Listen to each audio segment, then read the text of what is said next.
takes on Old Dominion on ASN. Tonight at 7 on MyTV Richmond.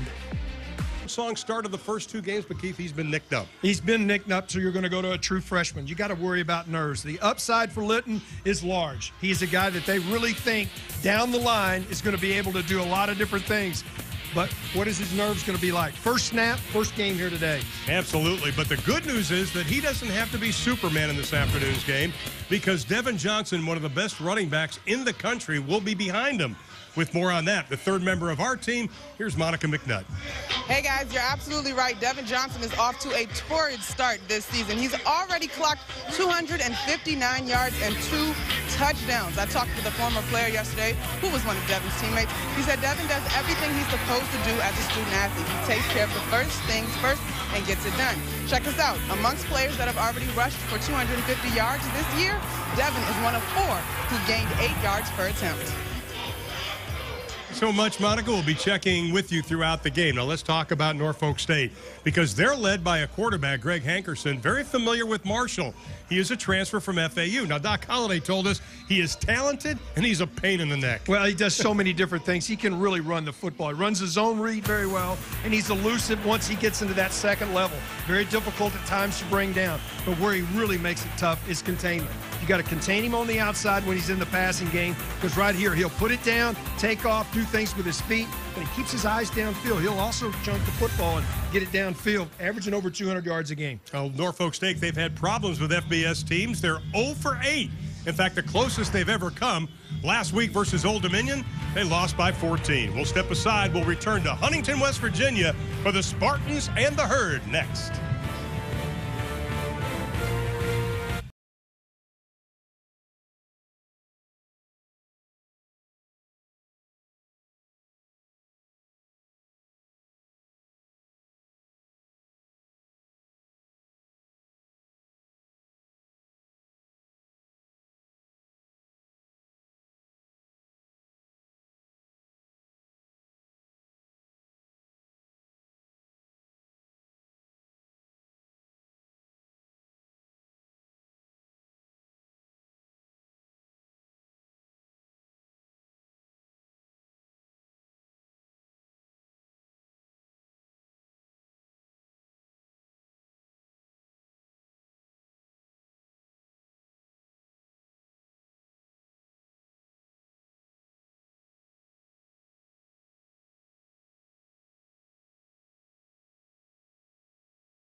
Today's game is brought to you by Cabell Huntington Hospital, your partners for life.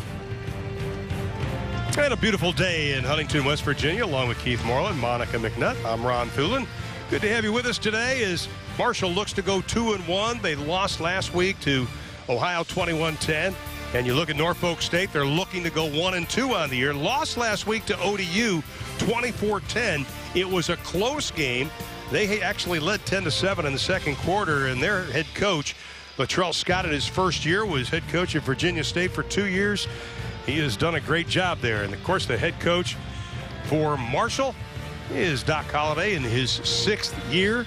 Prior to the 2010 season, 23 new coaches were named. Out of those 23, only 6 remain at the school. They were hired at that time. And the only coaches with better records from that class, how about Jimbo Fisher and Brian Kelly? Well, you look at it, Doc Holliday's done an outstanding job. They'll play anybody, anywhere, just happen to be at home here against Norfolk State. It's interesting here, this ball game. I really look at this game where it's going to be something that we're not sure of, just because what's happening at the quarterback position with Litton not having ever taken a snap at the Division I level. Well, Marshall won the toss. They have deferred. Amaretto Curry, the sophomore out of Tampa, Florida, will be kicking off for the Hurd. Didn't play last season because of a bulging disc in his back. He is a kickoff specialist, and that is why. Well, that's a weapon. I mean, obviously, you take away the return game. They'll start at the 25-yard line. Right off the bat, we're going to get an opportunity to see a guy that, I tell you what, I got to see some film, Ron, this week of Hankerson. he is a guy that can be electric. He can do a lot of different things. Very shifty in the backfield, and he can also throw the football. Well, Hankerson is definitely the guy that makes this offense go, but they've got to protect him. Hankerson, a 6-foot junior out of Lauderdale Lakes, Florida. 34 of 64 passing, 2 touchdowns, no interceptions so far this year. Look for the defense of Marshall to take chances early on. They want to be disruptive at the beginning of this ball game. 4 down linemen. They bring 5 on a run blitz.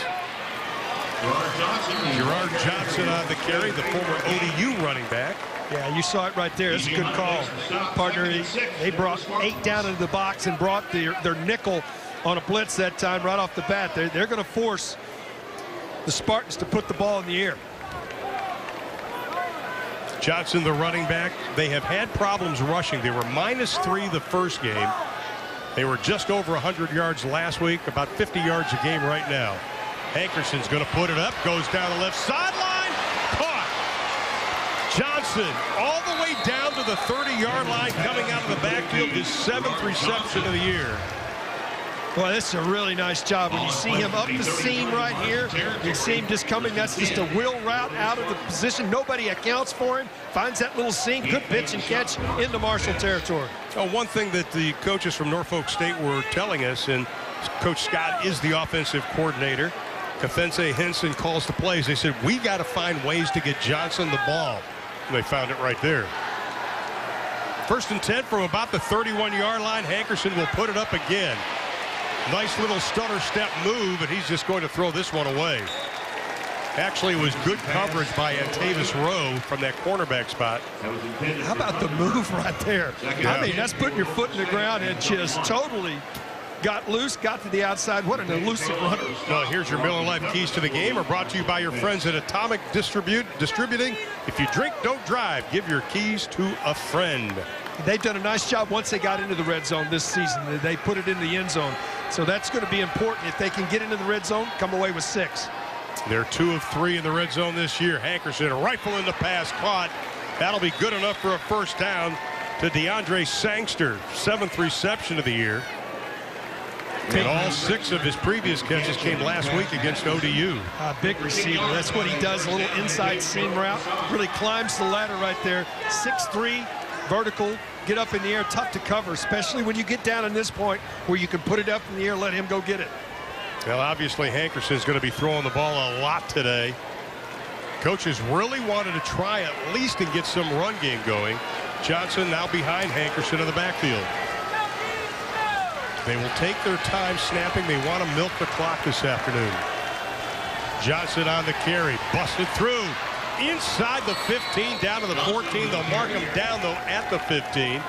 That'll be a gain of 6 on the play. You see right here at the point as he comes out, right at the point of attack, the little trap, but he doesn't follow the trap. He goes in right in behind big number 70 Hollins right there with a nice block to the outside, seals, and Johnson gets 6 on the 1st down play. Boy, you get ahead of the stakes, too, Keith. Yes. It's so important in a game like this. Now Sangster goes wide to the left. 2nd down and short. Johnson looking for some running room, and this time the Marshall defense holds him to about a yard gain. Well, that's a new little wrinkle. They put a counter in because of the fact Marshall does fly to the football. They do a good job of getting to the ball, so you put counters in. And the reason you do that, try to get that defense to move. They stayed at home that time. This is a big play right here. This is a 4-point play early in the game. In the first 2 games, Norfolk only 37% on 3rd down. They need 3. Hankerson play action, the rush coming. Wide open, Johnson. Touchdown, Norfolk State. Well, there are certain times in the game when you just don't get everybody accounted for, Ron. This is a blown coverage. This is nobody accounted for Johnson whatsoever. They run the little inside belly play, fake it to him. Linebacker doesn't pick him up. Easy pitch and catch into the end zone. Opening drive, outstanding for the Spartans. And Johnson doesn't stop. Now he's going to be the holder on the extra point for Cameron Maroof. 2 of 3 on the year. And that is good. Norfolk State shocking Marshall in the beginning. That's only their 4th scoring drive in their first 3 games of the season. Johnson with his first touchdown reception. Norfolk State leads it by a touchdown.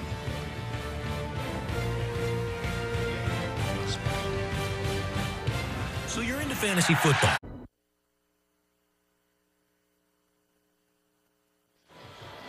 Well, Gerard Johnson was the hero in that ball game. He gets, or that drive, 75 yards. He gets the touchdown catch, Keith. Well, you play action fake to him, and then the linebacker right there doesn't account for him, just lets him go. When you make play action so many times, the defender thinks, well, he's not involved in the play. That was designed to go straight to Johnson after the play action. He just released him. Easy pitch and catch, and what an opening drive, Ron. For the Spartans, they take it right down the field and do it easily. 75 yards, 7 plays, and Johnson was responsible for 65 of those yards. Remy Watson is not going to be playing today for Marshall. They do the little punch kick, and DeAndre Reeves has to come up and get it. Remy Watson not back for the kick. Hailey Foster is going to be on the kickoff team. Now let's talk a little bit more now about Chase Litton, the freshman out of Tampa, Florida. They took the red shirt off. They said it wasn't a hard decision because during camp in the fall, coaches told us that they saw something special in this young man. Yeah, the upside. Anytime that you have a young man that comes on your campus and you get the chance to have him for 2 weeks, 3 weeks of fall camp, and he makes an impression on you, you look right away and go, all right, what's the upside here? They'd love to have him for 4 years, to have a starter for 4 years. But I guarantee he didn't sleep much last night. Well, he told me, Chase Litton told me yesterday, he goes, I don't think I'm going to sleep a whole lot, but when I get on the field, I'll be okay. His first collegiate pass is complete.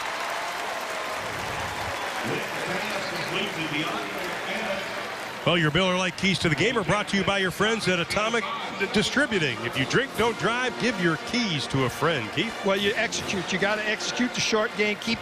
Got to get the ball in Johnson's hand as often as you can. He's their biggest playmaker. And then the next part, nice defensive job reading that bubble screen that time. And then the last part of that, you got to get the crowd into the game. I mean, you know, they've had some second home game of the year. You got a young quarterback. You got to get that crowd into the game. Now, this is an up-tempo offense for Marshall. They never got into it last week because of penalties. And like last week, they're behind the chains on 3rd down. Keith, this is exactly what they were hoping wouldn't happen today. Yeah, see if they bring pressure, they're going to drop. It looks like they're going to rush 3 and drop 8, and that's exactly what they do. 3rd down and 8. Litton's pass caught. First down over the 40-yard line. Justin Hunt, his 3rd reception of the season. Now, this is a tough pass. He throws this into coverage, but he has that little bitty zone to get it in there. Boy, he threads it in there between 3 different defenders. I tell you, Litton started out with the easy passes. That was not an easy pass. First run of the afternoon, and that's the big offensive line pushing ahead for a gain of 9 for Devin Johnson. That's what Devin Johnson brings to the table right there. And one of the things the Spartans of Norfolk State have struggled with all season long is stopping the run. Yeah. Well, on the season, they're giving up almost 315 yards a game on the ground. You love it when you have 2nd and short. Opens up so many possibilities. But just give it to the big guy. Over 1,700 yards last season. Gets it down to the 46-yard line. Well, you like the system right now. Offensive line right back over the ball, looking to the sidelines. They do make one change, so that allows the defense to change if they want to. It's been a very base front at this point defensively. And I think we saw the effects of getting the ball out on passes the first couple, opening it up for Johnson now. 1st and 10. How about 3 in a row? Banging tacklers, gets down to the 41-yard line. That'll be about a 5-yard pickup. And one thing we saw there is Devin Johnson cradling the ball, but also going down when he was getting gang tackled. He's got a couple of fumbles already this year because he's always going for that extra yard. That extra little effort a lot of times costs you. Little play action. Litton rolls, throws, dumps it off. Pass caught down to the 30-yard line to Ryan Juracek. Probably the most underrated tight end in college football. I like this young man. Boy, he's got good hands. Really good route right here. Sails it to the outside, and then it was wide open. What we've seen from Litton right now, very much in control. Hasn't forced anything. Seems like he's controlled the huddle and the scenarios, getting the plays in, getting them run.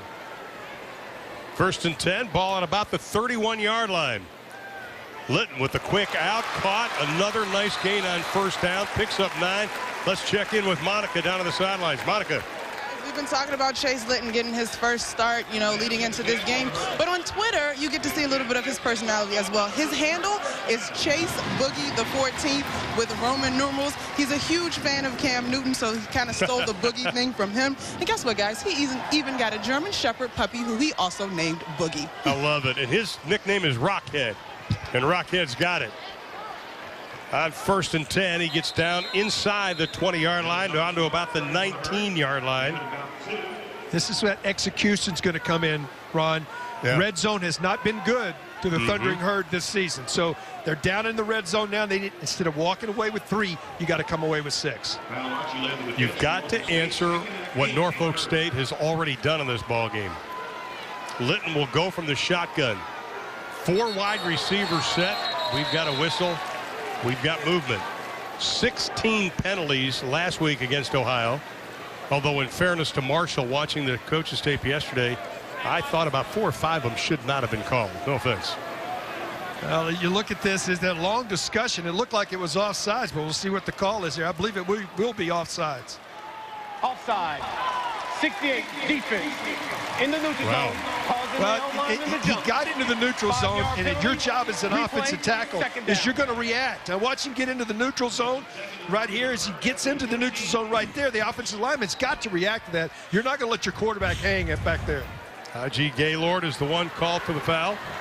Had a return punt for a touchdown this season. Litton rifling the pass, caught inside the 10, down to the 7-yard line. DeAndre Reeves, his 9th catch of the year. They moved him to the outside, and he plays the slot too. We've got a penalty also on the play. This could be, Ron, I hate to say it, this looks like it might be a screen, offensive pass interference. We'll see what the call is, but it came in that department where a lot of times you saw the little cross pattern. Might have been a rub. We'll see what the call. We'll have to wait and see what the call is. Pass interference. Number 21, offense. 15-yard penalty, replay, 2nd down. So Javero Edwards, our official today, and boy, Doc doesn't like that. We talked about the 16 penalties last week. And these just kill you when you're down in the red zone. There was just a rub pattern. When you get that little rub going on, it made contact, it clears the inside slot. You're going to run close together. You just cannot touch the defensive guy, though, before the football's thrown. So now that puts the ball all the way back to the 29-yard line. Brings up a 2nd down and 18. Litton will look to the sideline. Bill Legg, offensive coordinator. He is up in the booth. He'll try to get some of the yards back on the run, and Devin Johnson picks up 3. Saw something different there. They brought a blitz that time, expecting the pass. When you blitz, everybody says, well, it's a run blitz. There's no difference between a run blitz and a pass blitz. Right. It's just you're blitzing when they were running.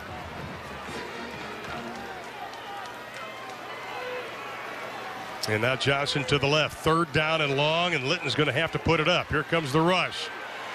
Litton can make things happen, ducks his head, and gets down to the 20-yard line. That'll be well short of the 1st down. Actually gets back to the original line of scrimmage, so that'll be 4th down and 10. Trying to get this to McManus. You can see it right here. Just excellent coverage. His little stop, and then he tries to start up. Really nice job in the secondary that time by Chapman to force a field goal attempt. 38-yard field goal. And Nick Smith on to kick the field goal. The sophomore out of Plain City, Ohio. They'll spot it at about the 29-yard line. This will be a 39-yard field goal attempt. Is it going to curve in? And it does. So Nick Smith now 4 for 4 on the season. A nice drive by Marshall, but they only walk away with 3 points. But it does cut Norfolk State lead 7-3. We're in the 1st quarter in Huntington.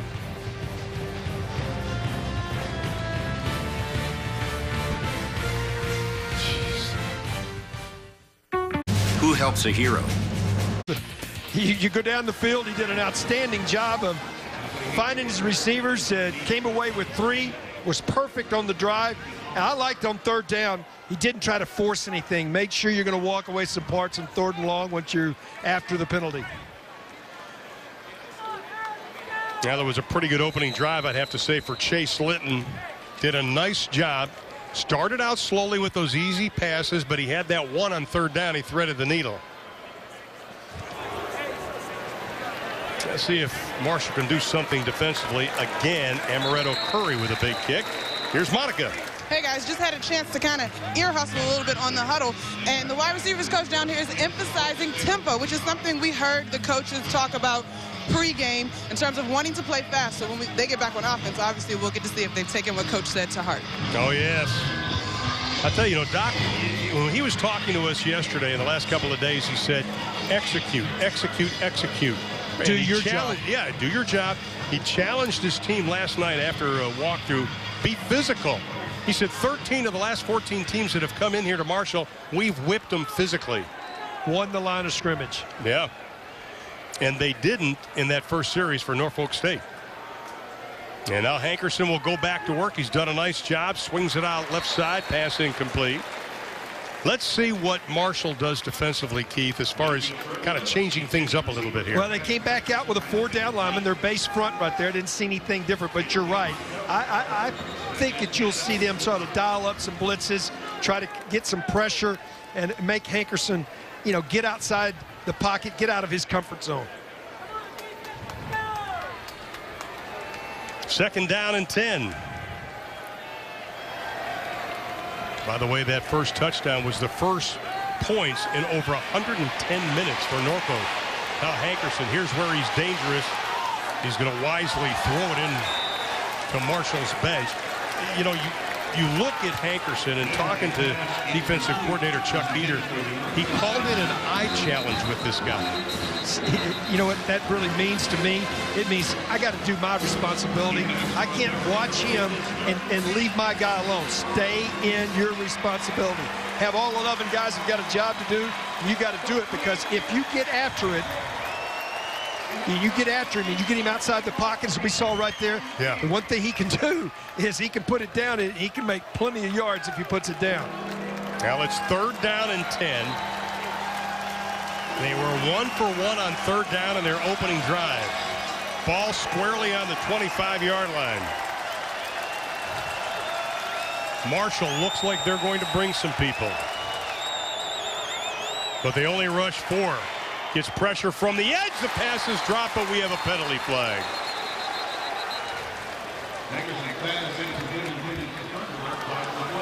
This is going to go against Marshall. I think it is.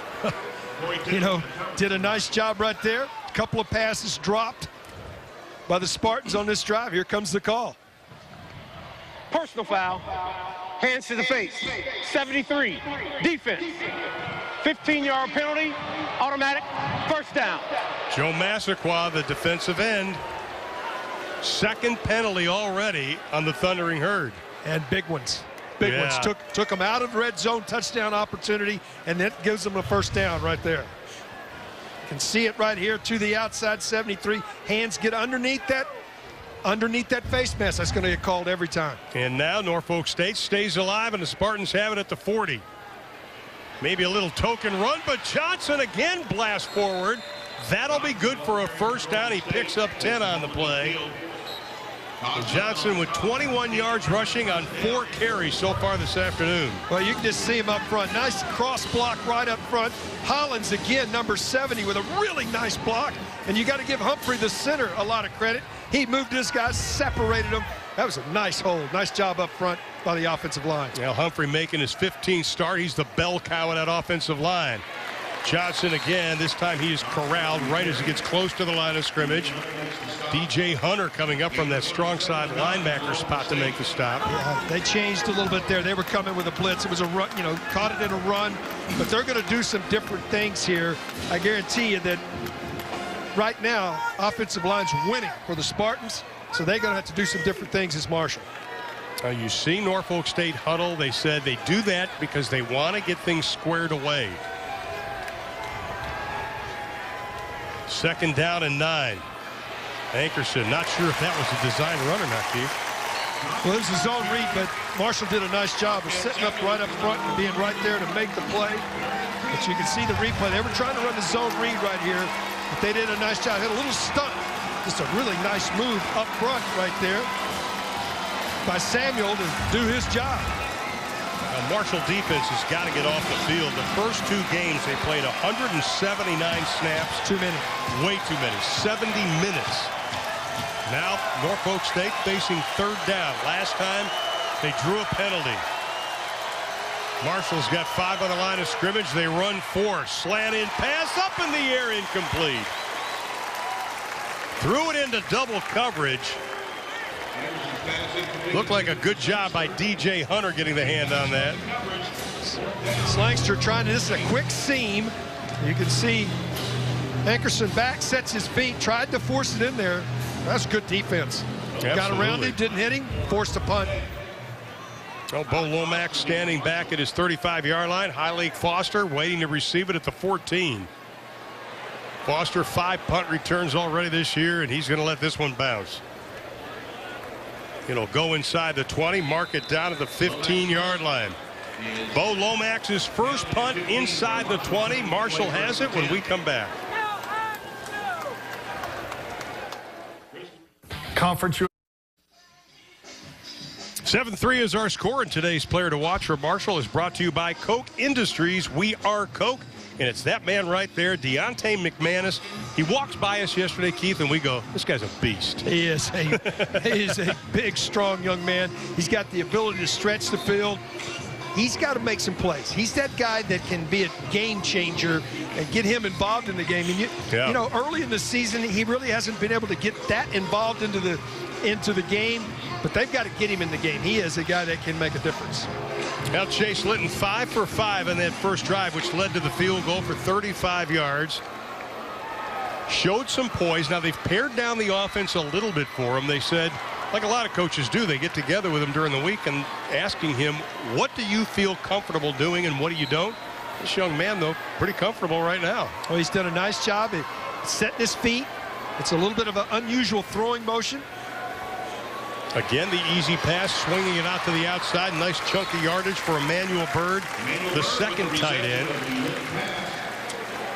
I like the tight ends, though, Keith, because Byrd and Juracek, you and I were talking, they can use him as an H-back tight end and a wide receiver. Yeah, a lot of different spots. And Bill right there, number 82, with a really nice block as well.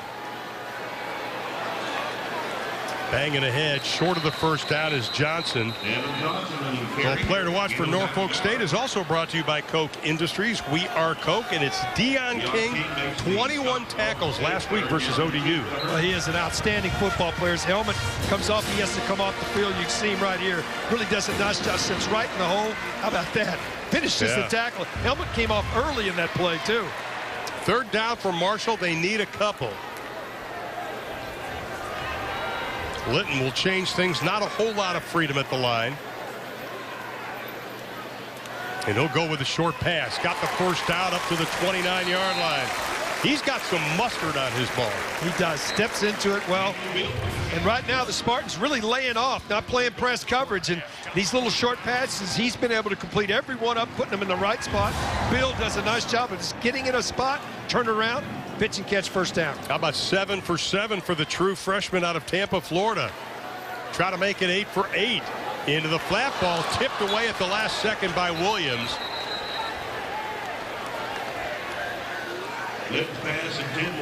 Just tries to come down, make a little turn. This is a little bitty curl, light curl to the outside. This ball hit him. Got that right hand in there and knocked it out. That's a nice job. No interference. Just gets his hand around there. Williams gets the job done. Closing in on 3 minutes left to play in the opening quarter. 2nd down and long now for Marshall. Still a running down here, yeah, I agree, especially when you have Johnson. But Litton's going to put it up. Going down the middle, has a man.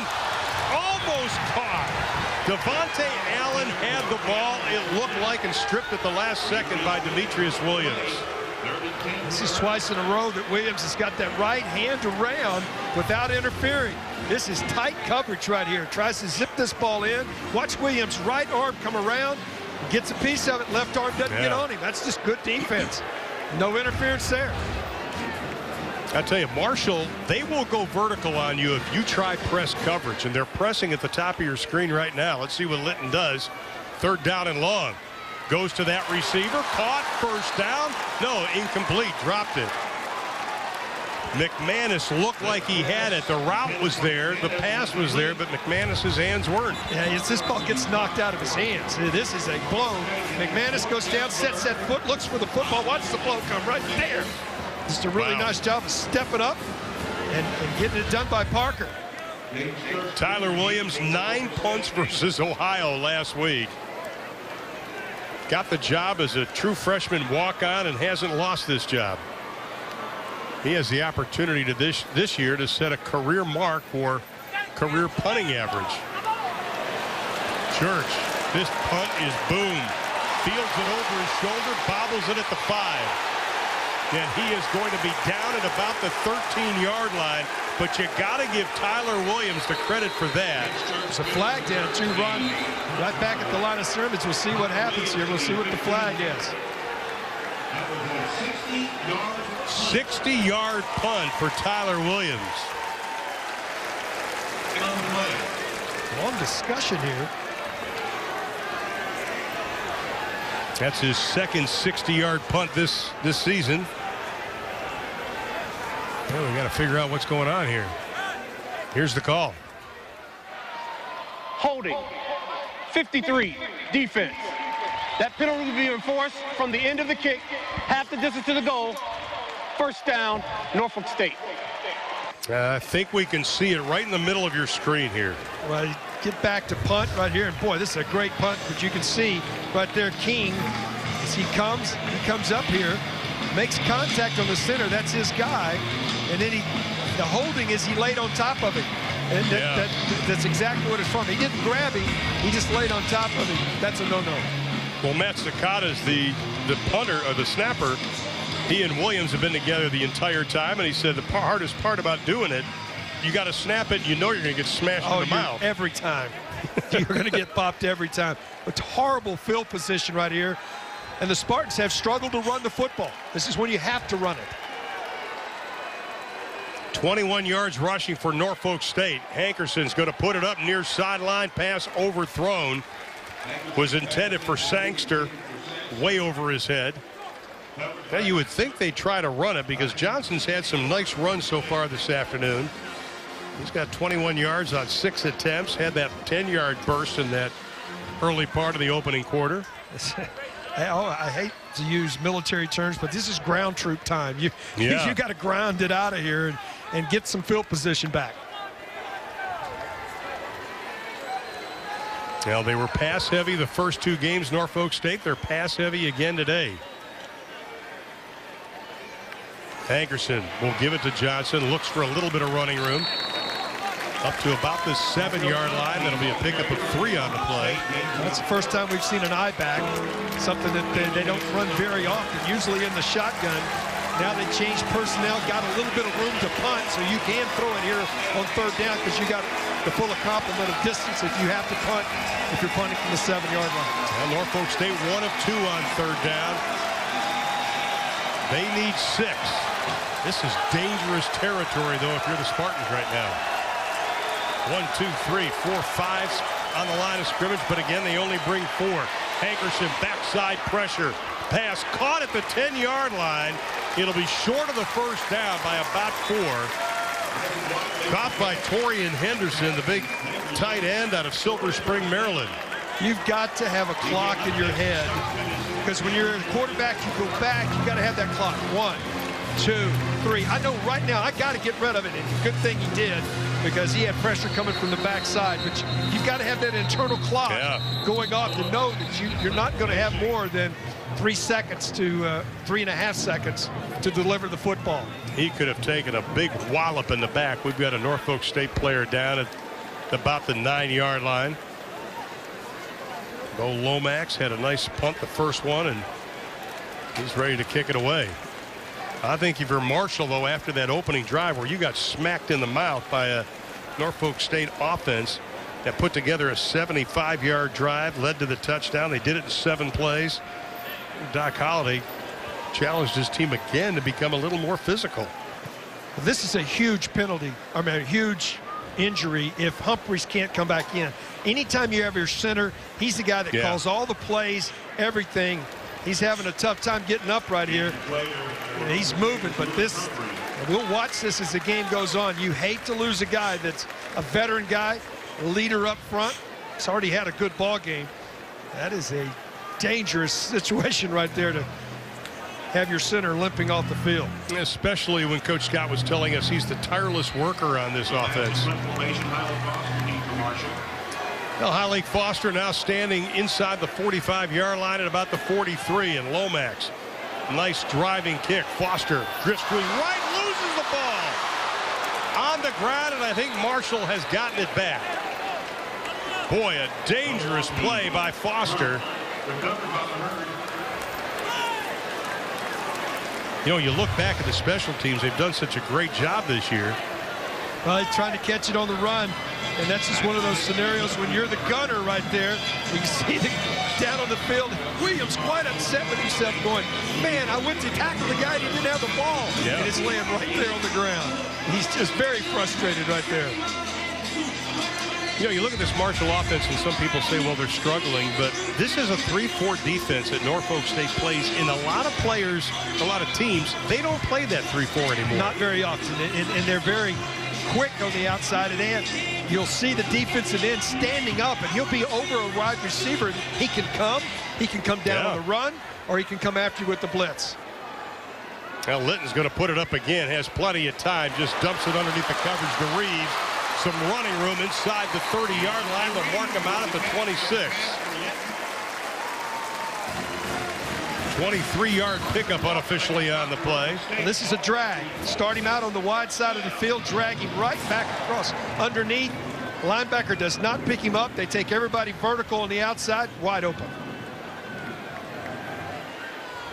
Final 63 seconds as Pittman gets his first carry of the year, and it's a good one, and it's another first down.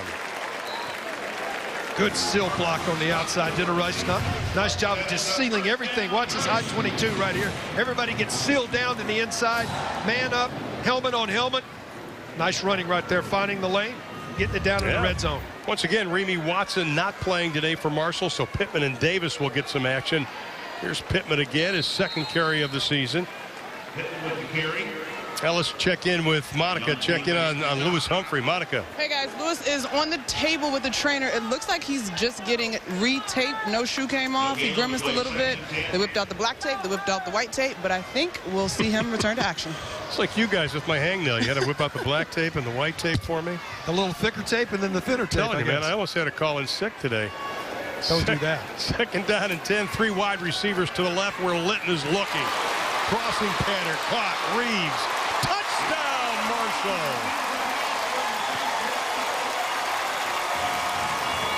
Patience. First touchdown of his career, but Litton, he stayed patient. Excellent blocking up front. This is a while. It takes a while for this play to develop. Again, the drag behind the linebackers, but it takes a while to get down, set up. Litton did not panic, delivered the football, pitch and catch touchdown.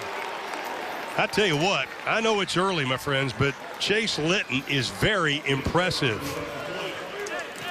And the extra point is good, and Marshall gets their first lead of the ball game. Let's go back and look at that touchdown catch again, but watch Chase Litton. He just takes his time right here from the outside. Just a drag pattern that's going to drag all the way across the field. Just takes a while. Inside slot receiver. And you can see him right there, right inside about the 8-yard line, breaking away. Linebacker's not there. Litton waits on it. He has to miss the umpire, but all the way across the field into the end zone. But Litton does a nice job of allowing the play to develop. Offensive line does their job. Rest is history. How about DeAndre Reeves? No receptions last season. That's his first touchdown catch this year.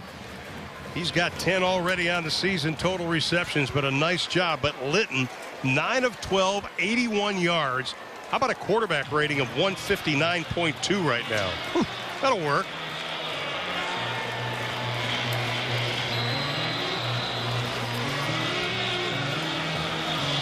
But Marshall gets their first lead of the game, and I think you got to go back to what the defense did, though, Keith, on that. Absolutely. Second time, won the field position game, got a short field, put it in the end zone.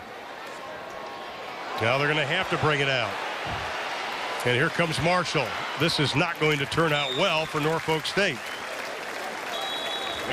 You just get yourself in a position right there of no return. Once he bobbled it, it's one of those things where he's got to get help from his guy back with him. Should have stayed in the end zone. Well, the story of the first quarter was the passing of Chase Litton, his first career touchdown pass. Marshall leads after one.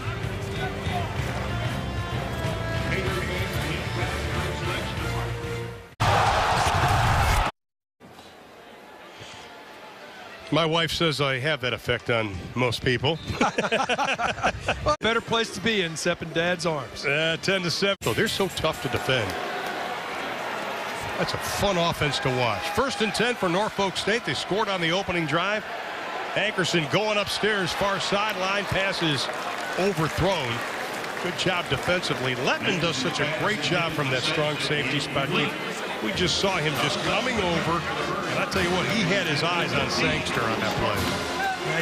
Sangster got hung up.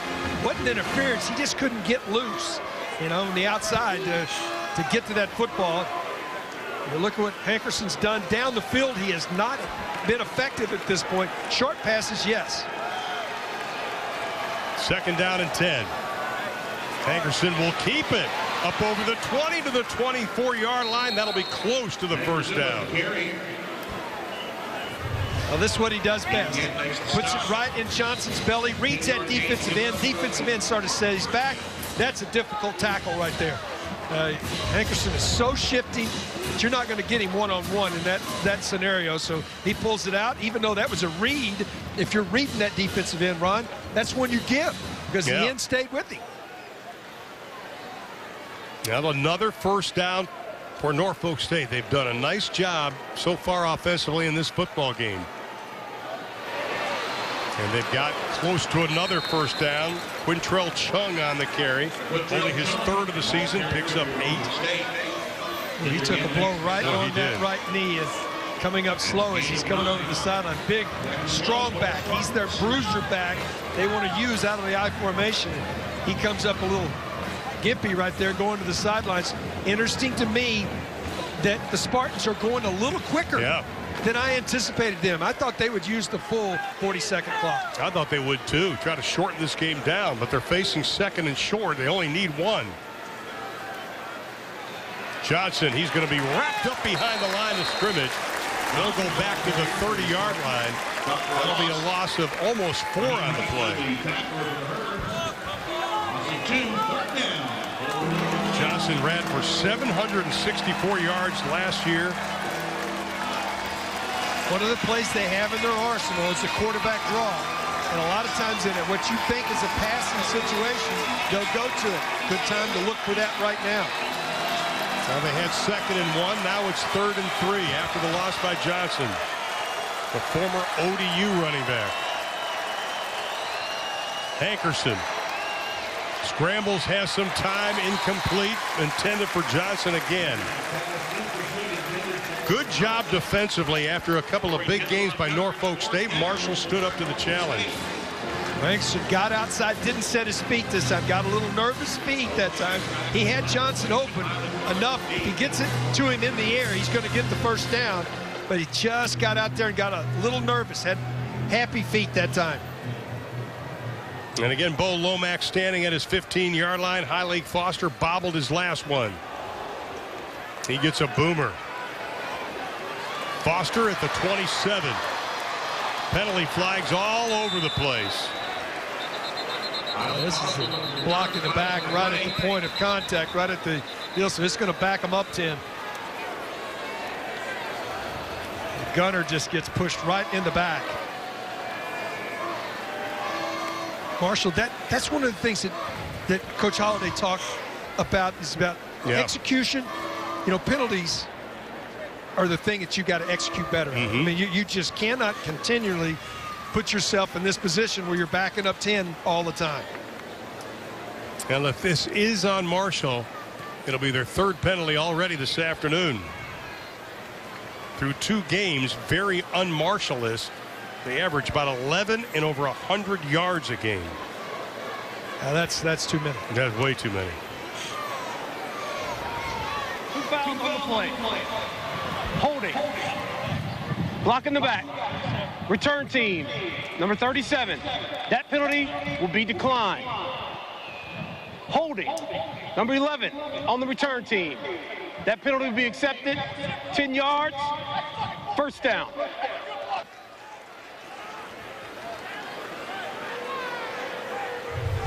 And take a look at the hold again. It's just right here. It looks like to me that I thought this was a block in the back and not a hold. They called holding there, but he pushed him right in the back. You can see it right there. I just don't think he got his head around it. They called it a hold, but it cost him 10 either way. Well, Lisa Litton, Mike Litton, we're anxiously watching their son. We'll be talking to them when we return to Huntington, West Virginia. Conference USA has a where the thundering Hurd lead the Norfolk State Spartans 10-7. I am in the stands with the quarterback's parents, Mr. and Mrs. Litton, Lisa and Jeff. Now, Jeff, did you see this happening for your son 3 games in? No, not really. We just kept telling him to trust the process, and he said he would. He'd just keep fighting. But we're really proud of him. Obviously, he's here. He's doing a great job thus far. All of the coaches said he has that it. Where did that come from? He's been a fighter since day one at birth. He was really sick as a baby, and he's always fought and always fought. So he's got 2 older brothers, so they were always very hard on him, and so I attribute that to Josh and Zach because they never ever let him give up on anything he's ever done. You brought up the word fight, Lisa. We know that you are a 2-time breast cancer survivor. To be here watching your son, what goes through your mind sitting in these stands? Blessing. It's a blessing that he fought through his way to be here, and it's a blessing for me to be able to watch him. I've waited for this all my life. I really have. Outstanding. Well, Mr. and Mrs. enjoy the game. We're going to get back to it. Go back to Ron and Keith up in the booth. Thanks. Thank you so much. All right, thanks, Monica. I tell you what, Lisa, 2-time cancer survivor. She still has some health issues. Talking to Chase Litton yesterday, he said, she is my hero. This is a young man that hasn't played since November 2013. He wanted to get back on the field to play for his mom. Yep, absolutely. Great story. That'll be a first down for Marshall up over the 30-yard line. And just putting kind of a bow on the rest of that story, the Littons, they saw a young man by the name of Sean Van Zandt sleeping in his car outside of a Tampa high school. They invited him to stay. He ended up 2 weeks, 3 weeks, 4 weeks. He ended up being adopted by the family, goes on to play for Butler, played in 2 Final Fours. Now he's playing professionally in Canada. I know he's watching. Let me tell you something. Chase is very proud of you, my man. Pass is caught. That'll be another first down up to the 42-yard line to Reeves. Boy, doing a nice job staying in the pocket, allowing, anytime you're facing zone, you got to allow your receivers to make their cut, find them, and then find that zone. And he's doing a nice job stepping into his throws.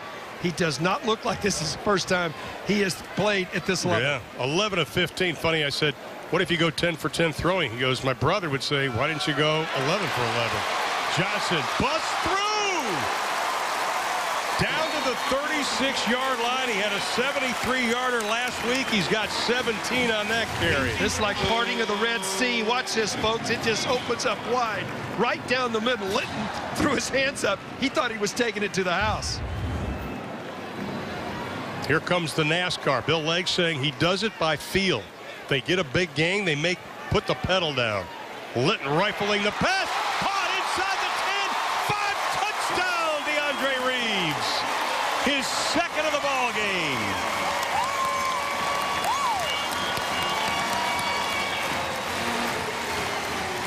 No catches for 2015 coming into this game.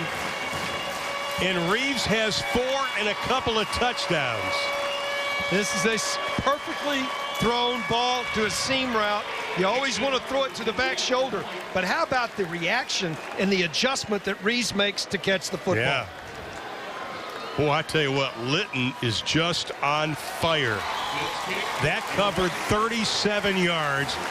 He's 12 of 16, 136 yards. Great catch by Reeves. A better reaction from mom and dad on the touchdown.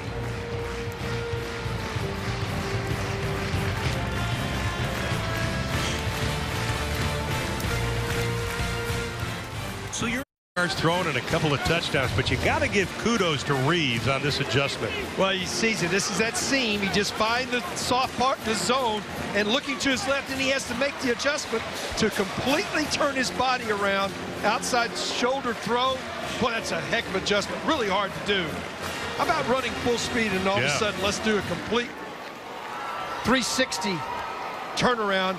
I like the reaction at the end after he catches it to both feet to leap into the end zone. I'll tell you what, he is a good route runner. We were talking to the coaching staff last night about great route runners. Reeves' name came up. Allen's name came up. This is going to be Pittman right at about the 5-yard line. Got some running room up over the 30 to the 34-yard line. 24 yards on the return.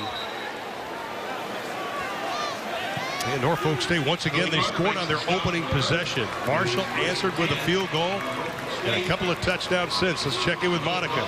Hey, guys, I missed the celebration of the Litton-Reeves connection. Devin Johnson, came off the field limping. He headed straight over to the trainer's table. He got both ankles retaped. He has since joined his teammates on the bench, but that may be something we need to keep an eye on. Hey, Monica, come on. The guy's name is Rockhead, the former tight end. Ankles, tape them? Come on. Get in there and play football. Rub some dirt on it. How about the defensive adjustment that we've seen Marshall make? They've done a nice job these last 3 possessions for the Spartans. Chuck Heater, the defensive coordinator, has done an outstanding job. His defense gets better as the season goes on. Running room up over the 38-yard. And bringing up Chuck Heater, obviously he was a great player at Michigan, a running back. I remember talking to him years ago, maybe in Colorado or something, and he said that becoming an offensive coordinator has helped him be a defensive coordinator. You know, it makes sense to me because it makes you look at film different. It makes you design things different. He's one of my favorite guys to talk to. He transformed this defense from a team that was next to last in scoring defense in 2012. They've been in the top 20 since. Hankerson almost gets his pass picked. Well, this is great anticipation. This is watching film, and Letman is a guy that can't play. But he just anticipated. He saw this on film. He broke for his safety position before the ball was ever thought about being released. Almost a pick 6 right there. 5 interceptions by this Marshall defense so far this year. 3rd down and 6 now for Norfolk State.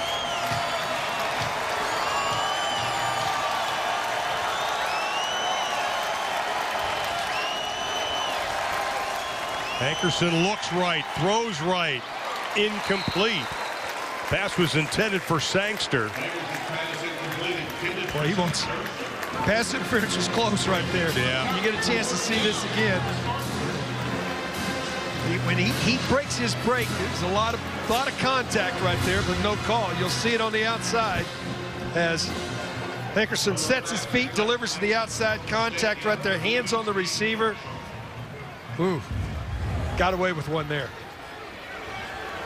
Well, DeAndre Reeves, now he is going to be returning punts. Heilig Foster bobbled one.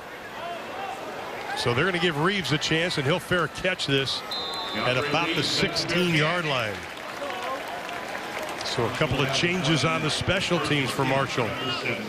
10-15 to play in the first half.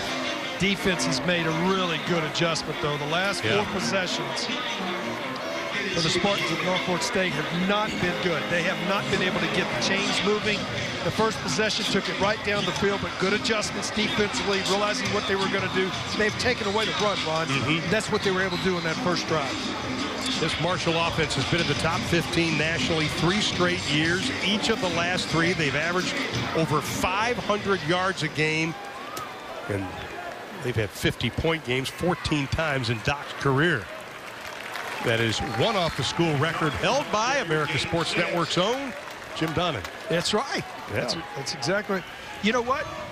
A lot of that has to do with number 6 that was here the last few years. I just got to tell you. He wasn't too bad, was he? Yeah, he wasn't bad. Chase Litton, the rookie, getting his first start out of Wharton High School in Tampa, Florida. Originally committed to South Florida.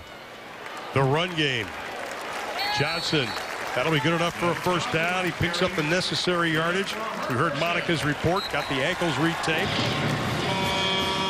He's sure holding on to that football strong today. Huh? Yeah, he's wrapping up a little more. Boy, he is such a load. I love his forward lean, Ron. Yeah. He's just got such a lean. His bodies bounce off of him. Litton steps into that throw, complete. Nice chunk again, going to Devontae Allen. That'll be Allen's second catch of the ball game. They wanted to get it into McManus and Allen's hands. 4 catches between those two. He picked up 4 on that play. King is everywhere. He is, isn't he? I'm telling you what, another tackle. That's all the way on the outside. He runs sideline to sideline from that middle linebacker position. On second down, give it to Johnson. Stiff arm. Barrels his way. That'll be close to the first down. Deion King, the man you were just talking about, making the stop. Right. You just watch King right here. This is what middle linebackers do. Is the ball snap, he sees the outside, he goes with it, gets off the blocker, goes to the outside. We said sideline to sideline. Who makes the tackle? He is just an outstanding football player. And he was giving up 35 pounds to Tom Collins, who tried to make that block. Third down and short. Give it to the man who's going to get that easily. Up over the 40, it's Johnson. First down, Marshall. King right there again. Yeah. We're going to mention his name. We said he was a really good football player, and he is. Right now, line of scrimmage, we talked about that as we opened the broadcast. Marshall winning the line of scrimmage. Well, Pittman comes in, Johnson goes out. Emmanuel Byrd comes in as a tight end for Marshall. Byrd, good size, 6'3", 236, the junior. Fake it to Pittman. Looking, throwing, pass caught. Pittman. That'll be up to about the 49-yard line. Pickup of 8 on the play. Just really enjoy watching a young quarterback go through his progressions. Yeah. He looked down the field, check down. You'll see King again here in pass coverage. Sees the check down. Again, just I believe he makes every tackle. He's around the football all the time. 14 for 18 now for Litton, 148 yards. Add one more than that. Pass is complete.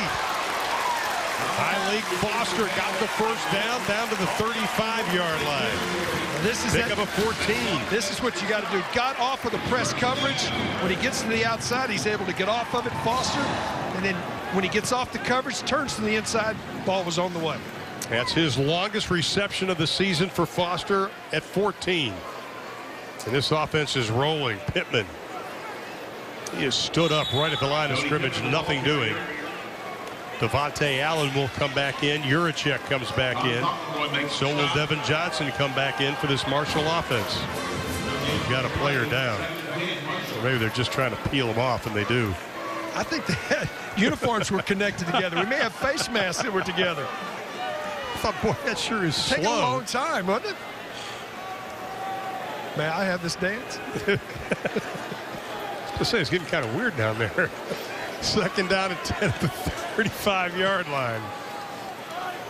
Litton looks to put it up again. Pass is incomplete.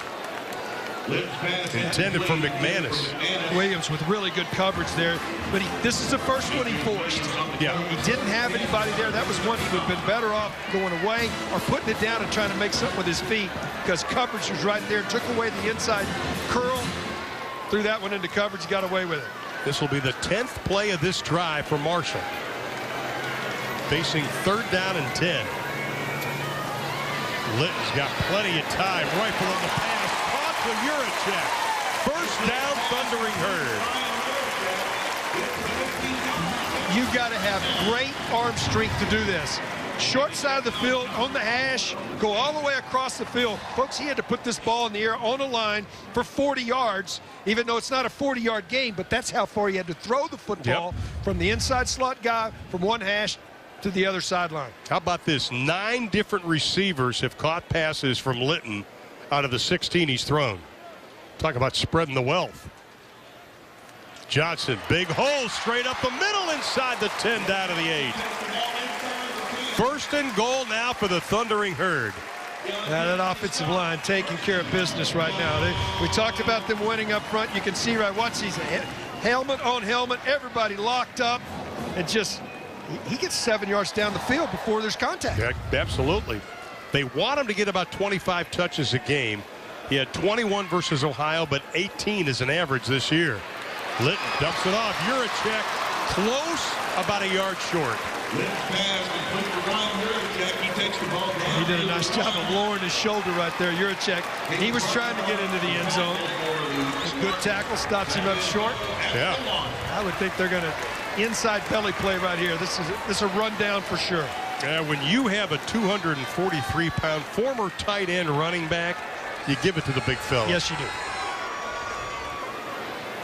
Litton, Johnson, end zone.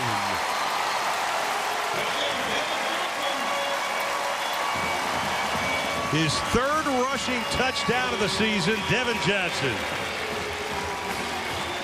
You know, Devin Johnson's an excellent running back. I got to give the offensive line a lot of kudos right here. They, again, just a great job up front, just getting a great push, big, huge hole. Left-hand side, untouched into the end zone. 20 rushing touchdowns in his career for Devin Johnson. And the extra point is good. 24 unanswered points for the Thundering Hurd, led by their quarterback, Chase Litton, and this guy. He tells you right there, it's a touchdown.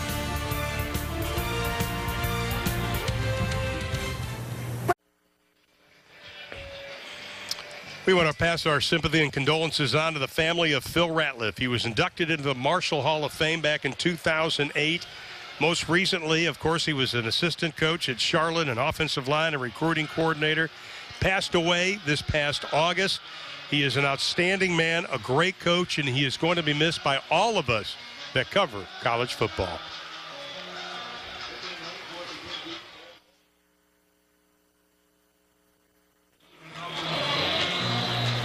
Good crowd on hand, a sunny Saturday afternoon in Huntington, West Virginia. Right now, the Thundering Hurd, 24 unanswered points. They lead it by 17 with just under 5 minutes to go here in the first half. And again, nice job, Amaretto Curry. It's a weapon. That is. Touchbacks are a weapon. There's no question. It shows you Mr. Johnson right there. He has been all that he needed to be today and more. I mean, he's an outstanding running back. I remember him telling you and I last year at 6 and 7 years old, he was a chunky offensive lineman. And the fact he is running back now, he's got to give a lot of credit to Ryan Yurachek. He showed great skill last year at tight end. They thought it would be okay if they moved Johnson to running back. Yeah, and Johnson, we actually had their second game of the year where he really made his debut. That's when he became, you know, he had a great night. And he is a powerful runner, but now he's starting to see his vision's getting so much better as a running back now. He squares his pads so well. Here's Johnson. Right side trying to get to the corner, does. Nice gain on first down. The junior out of Richmond, Virginia. In 2 years at ODU, he rushed for 865 yards. Of course, last year he had a great year, but saw the handwriting on the wall by Ray Lowry, who came into this weekend at ODU, leading the country in rushing. And so he transferred. Second down and just a couple. Hankerson throws. Boy, I tell you what, he saw the fact that Antavis Rowe was coming up from that quarterback spot. Rowe was kind of playing the sneaky guy out there. He was setting the table, wasn't he? Hit that ball's on line, it could have been a pick six. There's no question. That's two today that could have been pick sixes, right, Keith? I believe that both of them would have gone to the house, yes. And it is third down for Norfolk State. They only need a couple. They're 1 of 5 on third down. They've missed their last 4. Hankerson looks. Here comes the pressure. He's going to have to tuck it. Gets the first down and a yard to spare. Well, that's why he's so effective, and we haven't seen him do that much in this ball game. Nobody open, looks to the left, it comes back to the center, nothing there. Now that clock again we talked about. In your head, you know, I haven't got much longer. So he puts it down, able to get the first down. It's a team that averages about 50 yards rushing a game, and they already have 58 in the first half. Most of it on that first drive, though. That's right. Here comes the pressure. Hankerson reads it. Is it picked? No, incomplete. Again, the secondary of Marshall reading Hankerson very well. And this is the pressure. He's got everybody in his face, and in good anticipation up there to do his job. Almost picks it off as he gets in there. Kendall Gant. That was Gant, yeah. One of the many members of this Marshall team that's on the commissioner's honor roll. They got like 14 guys that have already graduated on this team. Pretty impressive. Hankerson sets up the screen pass to Johnson. Got some running room. That'll be good enough for another first down up to about the 48-yard line. Great patience shown by Hankerson on that play. He sets up. They catch him in a little bit of a blitz right here. He comes down, gets it. Got to wait just a hair to get those offensive linemen out in front of you. Then from the inside, here comes Rowe over to make the tackle, but it's enough for the first down. Sangster will now go wide to the right, top of your screen. First and 10 from the 48. Here comes the blitz. 6. Hankerson runs away from it. Throws on the run. That was a pretty pass. Caught by Isaac White, who's playing his first game after being out the first two. That's a tough throw, though. It is. Going to your left, got to get your shoulders squared. That's a well-designed play. It looked like all the momentum was taking to the wide side, to the short side of the field. He reverse pivots, comes back, gets his shoulders turned. Easy, long out for the first down. Well, they were hoping to get Isaac White some action today because he hasn't played the first couple of games. Second team all-conference last year. Fresh set of downs. Changing the play at the line right here. Here comes the blitz. Hankerson, the quick looking pass. Again, almost picked off. I tell you what, the defense is playing heads up. Rodney Allen, the sophomore out of Dallas, Texas, almost had the pick. Well, he was coming so quickly. Watch this. It gets into his chest too quickly. He can't get his hands up. It comes off of his pads because he was cutting the distance down, cut in front of the receiver. Well, that's the third one they should have picked. I agree. Allen had a great offer from Baylor, decided to turn it down and come to Marshall.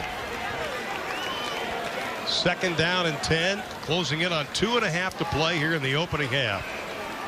Hankerson pumps, tucks, runs down to the 30, inside the 30-yard line. They'll mark him right down at about the 29-yard line. Pickup of 13. I tell you, Hankerson, we said at the top of the show that Doc Holliday, the coach of Marshall, said he is a pain in the neck and an eye challenge for us. He is. You just got to keep your eyes up. You got to break down. He just breaks you down when he runs the football. I tell you what, though, Rowe, he paid a price at the end. That Rowe got a good blow on Hankerson that time. 69 yards rushing for this Norfolk State team. Hankerson will roll the other side. Penalty flag is going to go down. That's going to be against Norfolk State. It'll be a hold. I mean, we had a couple of flags come flying in right at the 35-yard line. I don't know if it's a hold run or a tackle. I mean, if you're going to get beat and you're an offensive lineman, replay, first down. Do not let your quarterback get blown up. You might as well just reach up, and he just reached up and basically said, no, you're not getting there. Took both hands. He didn't hold him with one arm. Yeah. He held him with two. And we had a good look at Latrell Scott. Never lost a conference game when he was at Virginia State. Won the CIAA title last year, finishing 10-3. Was a receivers coach at Tennessee. Very familiar with a lot of the staff here at Marshall. Pretty good tight end, by the way, at Hampton. And a nice man. He's going to do a good job there. Yes, he is. May want to keep his name kind of circled in your mind. First down and long. And Johnson, his jersey was grabbed at about the 42-yard line. He was able to get back to the original line of scrimmage. And you can see that Samuel right there reaching up. He's the guy that reached back and grabbed that jersey. And he's the one that comes off the field. He might have yanked his shoulder out. That's how much pressure he was putting on. He had that big right paw on his jersey of Johnson and wouldn't let go. It's funny because I was asking Chuck Heater last night. I said, you know, you look at Samuel, he's got such long arms, and they just keep extending. We showed it there. 2nd down and 20. Hankerson looks, fires, incomplete, again surrounded by green jerseys. Oh, this is excellent coverage. This secondary's done a nice job in zone, staying in their spots. I would call it more of a matchup. They stay in their zones, but they really keep their eyes on the quarterback, and they do collapse on the football. And they've had excellent coverage all day long. There's been nowhere to go on these deep seams. They just haven't been able to stretch the field, and they've got to here at 3rd and 20. Now, later in today's game, we'll bring you the Fahey Exteriors Defensive Player of the Game. Remember, Fahey Exteriors is your roofing, insulation, and siding specialist for your home's defense against the elements. 3rd down and 20. They only rush a couple. Hankerson rolls away from the rush. Throws it on the run, well out of bounds. Interesting rush by Marshall, only rushing a couple and dropping 9 back. And a spy. They dropped 8 back and they had a spy. At that time, that's one of the things as a coordinator you do. You say, you know what? We're going to drop back, play coverage, rush 2, and then we're going to spy you and not let you get outside and do things with your feet to hurt us. Well, High League Foster is going to get another chance at returning the punt. He'll be at the 10-yard line. Reeves was back the last time Norfolk State kicked it away. That's a good job there. I'll tell you what, that is very well done by Bo Lomax. That looked like a pass. It did look like a pass. I mean, with his foot, as a kicker, you know, you work on different things, but he turns the nose over on this. Perfect spiral. It's just like hitting the receiver down at the 7-yard line. See it right here. It's a perfect spiral. It's like you're right. Looks just like, look at that. You'd like to take that into the end zone. That would have been their longest offensive play today. Absolutely. 24 unanswered points by Marshall. They still have 56 seconds to work with here in the first half. Now, not great field position. If they make a first down, you could see them maybe try to get into Hurd. Yeah. Now they're just going to try to run it out a little bit. Pretty good gain that first down, up over the 10 to the 13-yard line by Devin Johnson. Picks up 7 on the play. No mistake here. So you know, it's one of those things where very base play here and get it to halftime. Well, Johnson closing in on 100 yards rushing here in the first half. He's got about 92 right now. Litton, the big story though, 17 of 22, 187 yards. And a couple of touchdowns. You'll have to snap it one more time here, though. Yeah. I think Doc and Bill Legg, the offensive coordinator, just going to say, gentlemen, let's just take this and have a nice first half. Johnson, he'll get the first down. That'll momentarily stop the clock with 8 seconds left. And they're just going to go ahead and let it run down, and that's going to be it.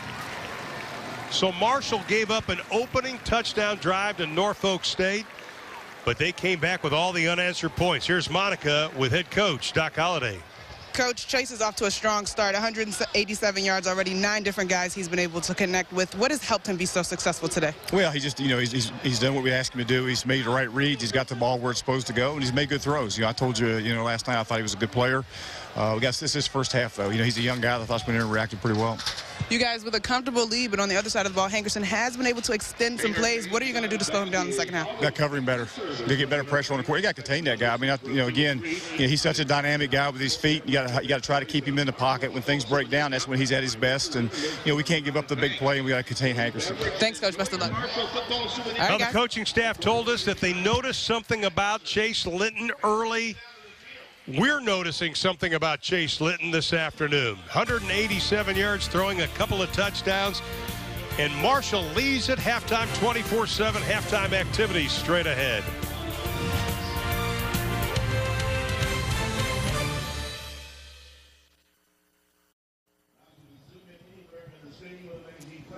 Welcome back to Huntington, West Virginia. The Thundering Herd gave up an opening drive touchdown to the Spartans of Norfolk State.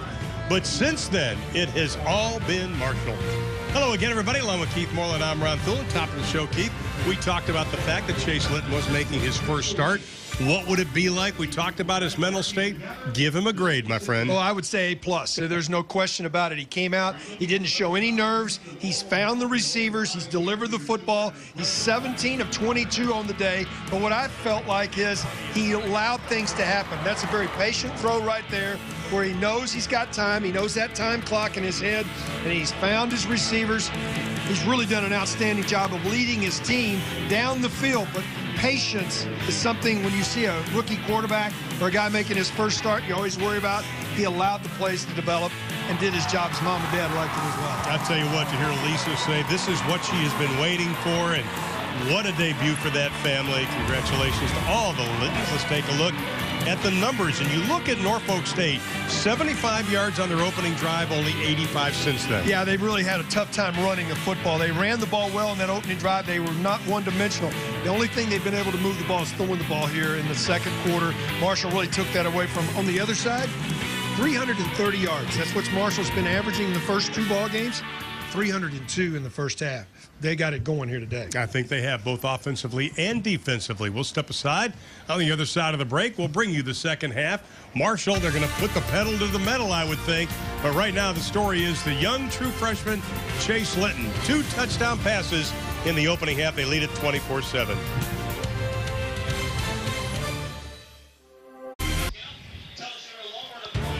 Today's game is brought to you by Cabell Huntington Hospital, your partners for life. Along with Keith Moreland, Monica McNutt, I'm Ron Thulin. Welcome you back to Huntington, West Virginia. And right now, Marshall will get the ball first to begin the second half. But let's find out what was being talked about by Norfolk State at halftime. Here's Monica. Hey, guys. Coach Scott told me that specifically on defense, his team has to get lined up quicker. He said we're just flat out giving them too much.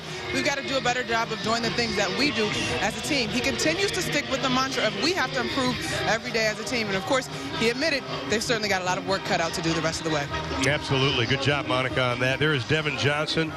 Almost 100 yards rushing in that first half. 97 yards, a touchdown, had a 22-yarder. If that's not enough, he's going to sit on the bike and bike 10 or 15 miles. Yeah, you got to get back after halftime. Sometimes you want to get that moisture back and get ready to go. And that young man right there has impressed me. Chase Litton, he's really done an outstanding job. I was really worried. You told me that he was going to get the start because Birdsong was dinged up a little bit. I just think, boy, that first snap, that first game at home, what are the nerves going to be like? He hasn't shown any of that. He has been very calm. He's found his receivers and delivered the football. I mean, here's a young man in the offseason. Once again, he hasn't played since November of 2013. He had the exact date, time, and team he last played. I thought was interesting. But in the offseason, he was with his trainer 4 days a week. He threw for 3 days a week. He said, I spent a lot of time preparing for this moment.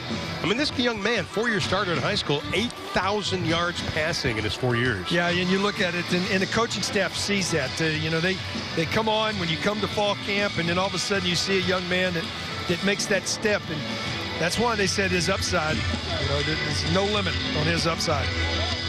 Yeah, that's Alex Mirabal, the offensive line coach, getting a little fiery with his troops.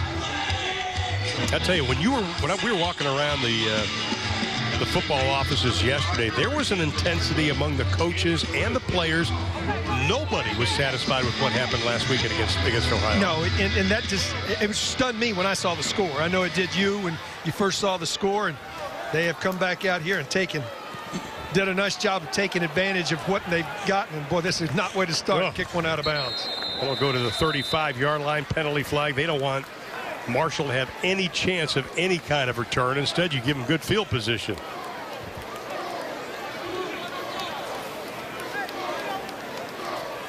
We'll listen into the call.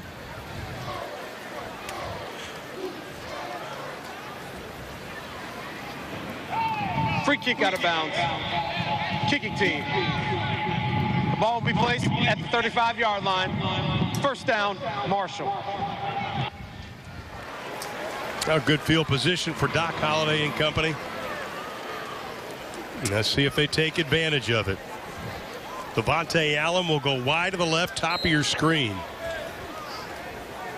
And Litton looking over to the sideline, getting the play. Once again, Johnson just 3 yards away from the century mark. Litton will put it up. Dumps it down to Johnson. Heads to the sideline, the stiff arm, as he gets up over the 40 to about the 44-yard line. Let's take a look at these two quarterbacks. Obviously, we talked a lot about Chase Litton. Hankerson started 4 of 9, but was only 2 for his last 11 throwing the football.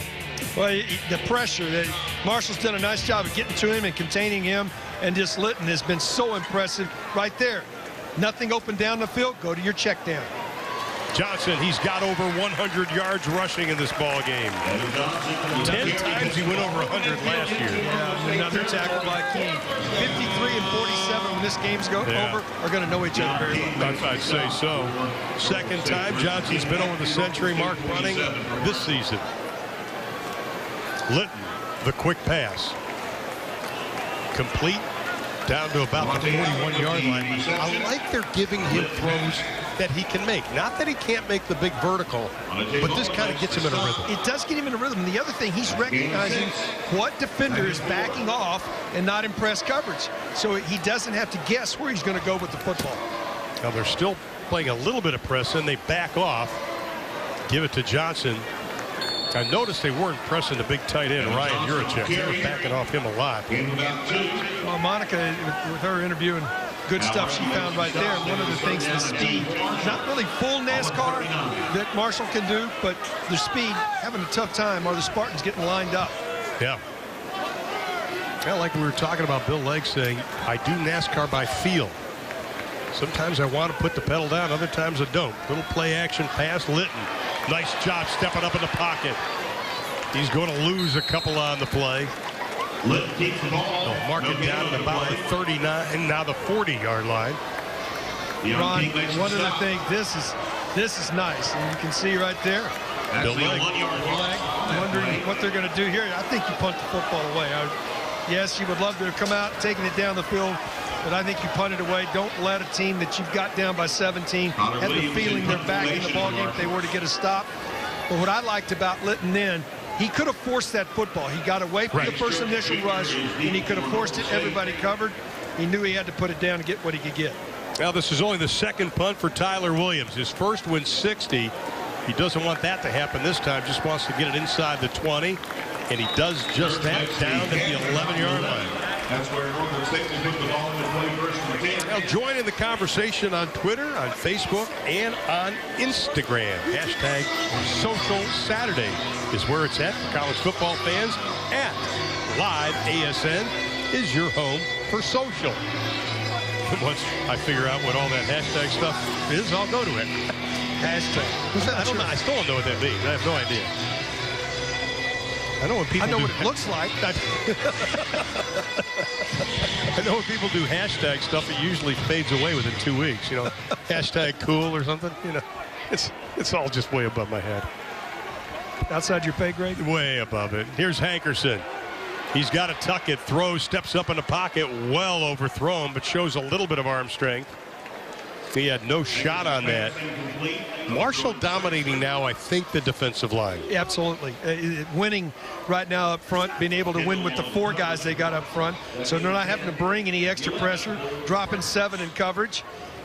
And the Spartans just hadn't been able to get vertical. They haven't been able to get anything down the field, 15, 18 yards in their passing game, the entire ball game. Well, they wanted to be creative, Norfolk State did on offense, wanted to spread Marshall out. But Marshall's getting pressure sometimes with just 3 and 4 players. Now they rush 4, and they'll hand it off to Johnson. Johnson bangs his way up for about 4 on the play. Johnson with 31 yards rushing in that first half. Of course, he does have that touchdown pass. Brings up a 3rd down situation. They'll need 7. And Dylan does a nice job right there.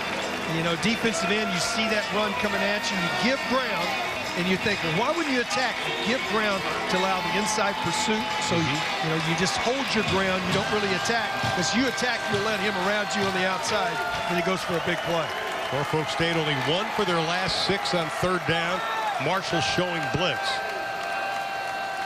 Here they come from the corner. Hankerson steps up. He's in a lot of trouble. Still going, and he is going to be dragged down from behind. Leading the charge was D.J. Hunter. He was sneaking up at the line of scrimmage. And the former freshman All-American from Middletown, Ohio. Great job. Well, he's coming on the blitz, but what I like is his speed right here. Tries to get to the outside, realizes he's not going to get there. Then he comes from behind right here. Hankerson did stumble, but how about that great acceleration by Hunter to make the tackle? Honorable mention Conference USA last season. And now Lomax has to stand in his own end zone. And it's not a good kick. Marshall just gets away from it, and they will have outstanding field position. Ball down at the 38-yard line, and that's where the Thundering Herd will have it when we come back.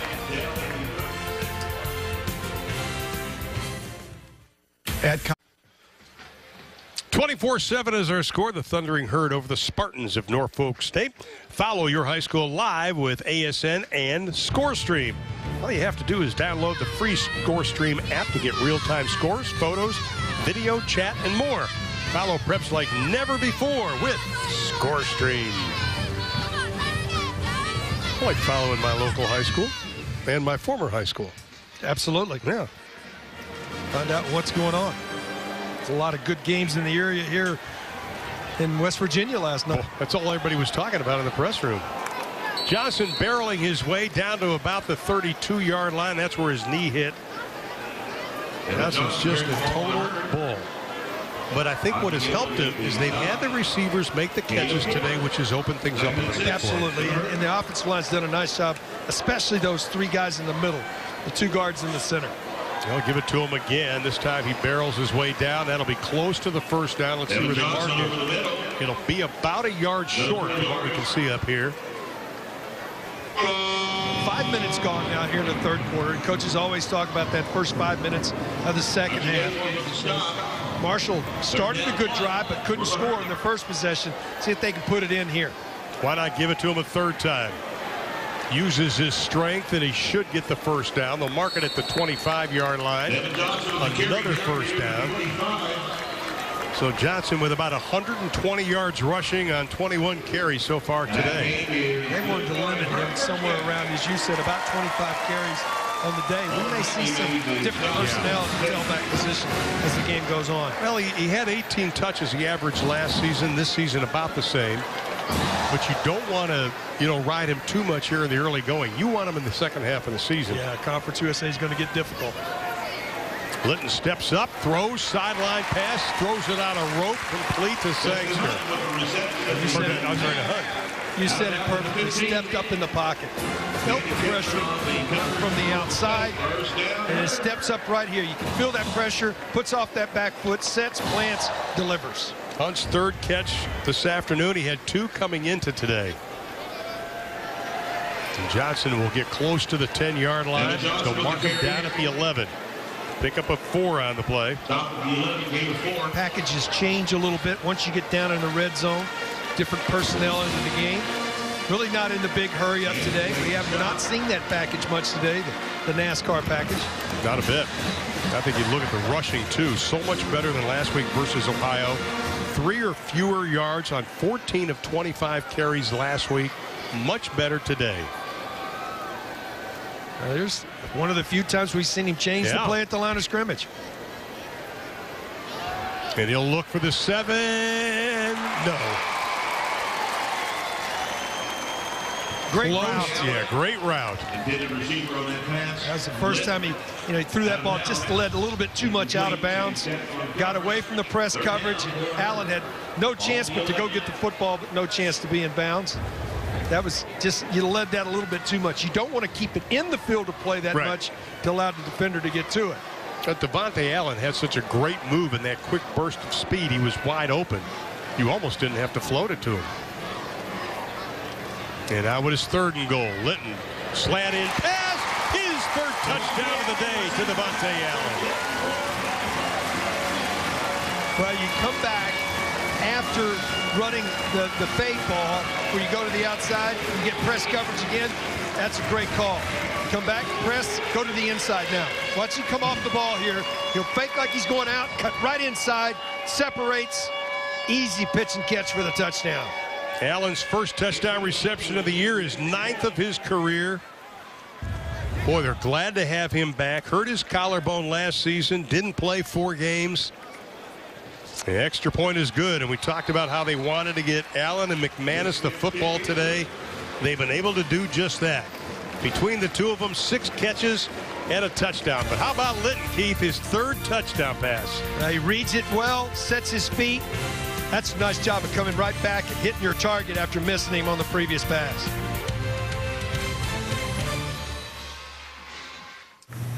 What are you doing? Psyching myself up to shave. Oh, how long have you?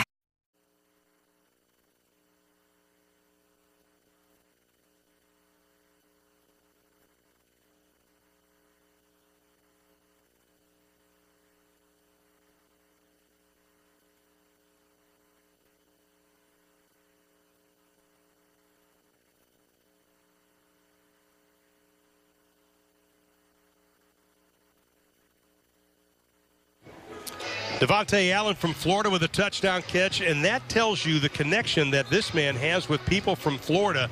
Ohio State coaches underwent an evaluation, and one of the coaches, as far as his goal, he said, I want to be the Doc Holliday of recruiting. This is an Ohio State coach because Doc was such a great recruiter with Urban Meyer at Florida, and he's still a great recruiter at Florida. He gets the job done, and he closes the deal down there with guys in the Sunshine State. Absolutely, and it's some of the best talent in America. There's no question about it.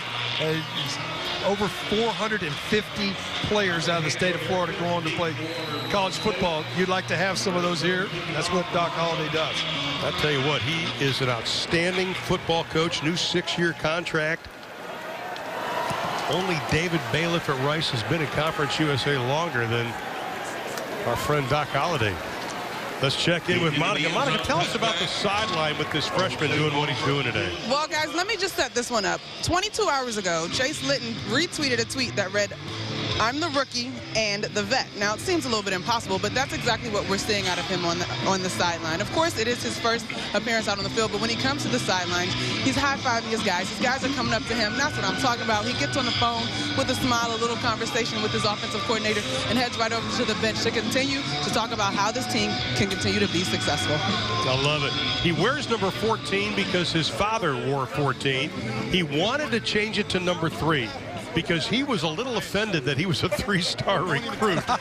So he went to the Elite 11 camp, and he said people started noticing him there, but he wanted to change his number to 3. A friend, people will know you as 14. Don't worry about that 3-star garbage. Barreling his way up to about the 34-yard line is Chung. Got a little Jim McMahon headband. I like that. And little Baker Mayfield at Oklahoma. Yeah. Mayfield, I think they're going to start marketing those probably as Norman. Might have to do it here.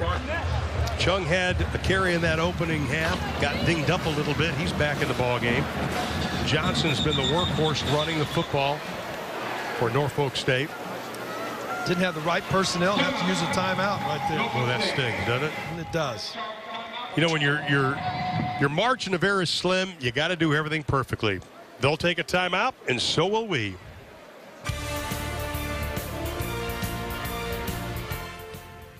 So you're into fantasy football? Then you got to check out these new one-week leagues on FanDuel.com. Check out.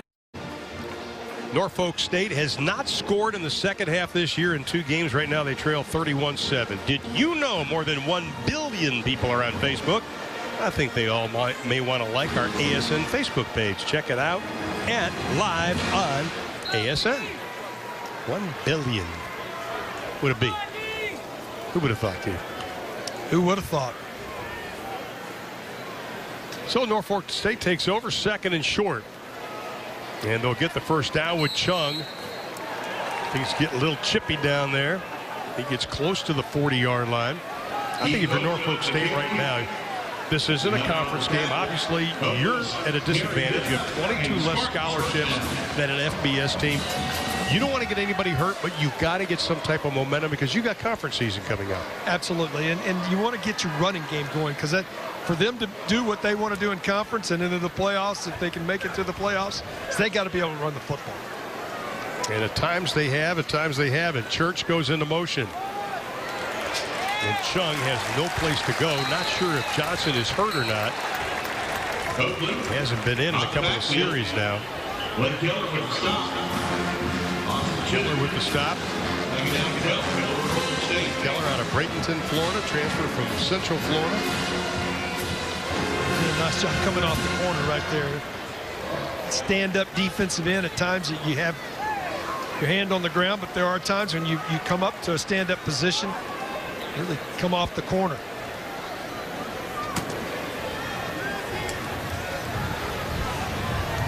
This time with his hand on the ground. And it's second down and long. They'll scoop it out to the right side. Getting back to the original line of scrimmage. That's a pickup of about 3. I just like the adjustment. After that first series, they've taken away the running game. Because of that, you know you can come after the quarterback. They've gotten pressure on Hankerson, and they just haven't been able to get vertical. There's just nothing down the field. They haven't been able to stretch it, have the Spartans. Now third down, it's about 9.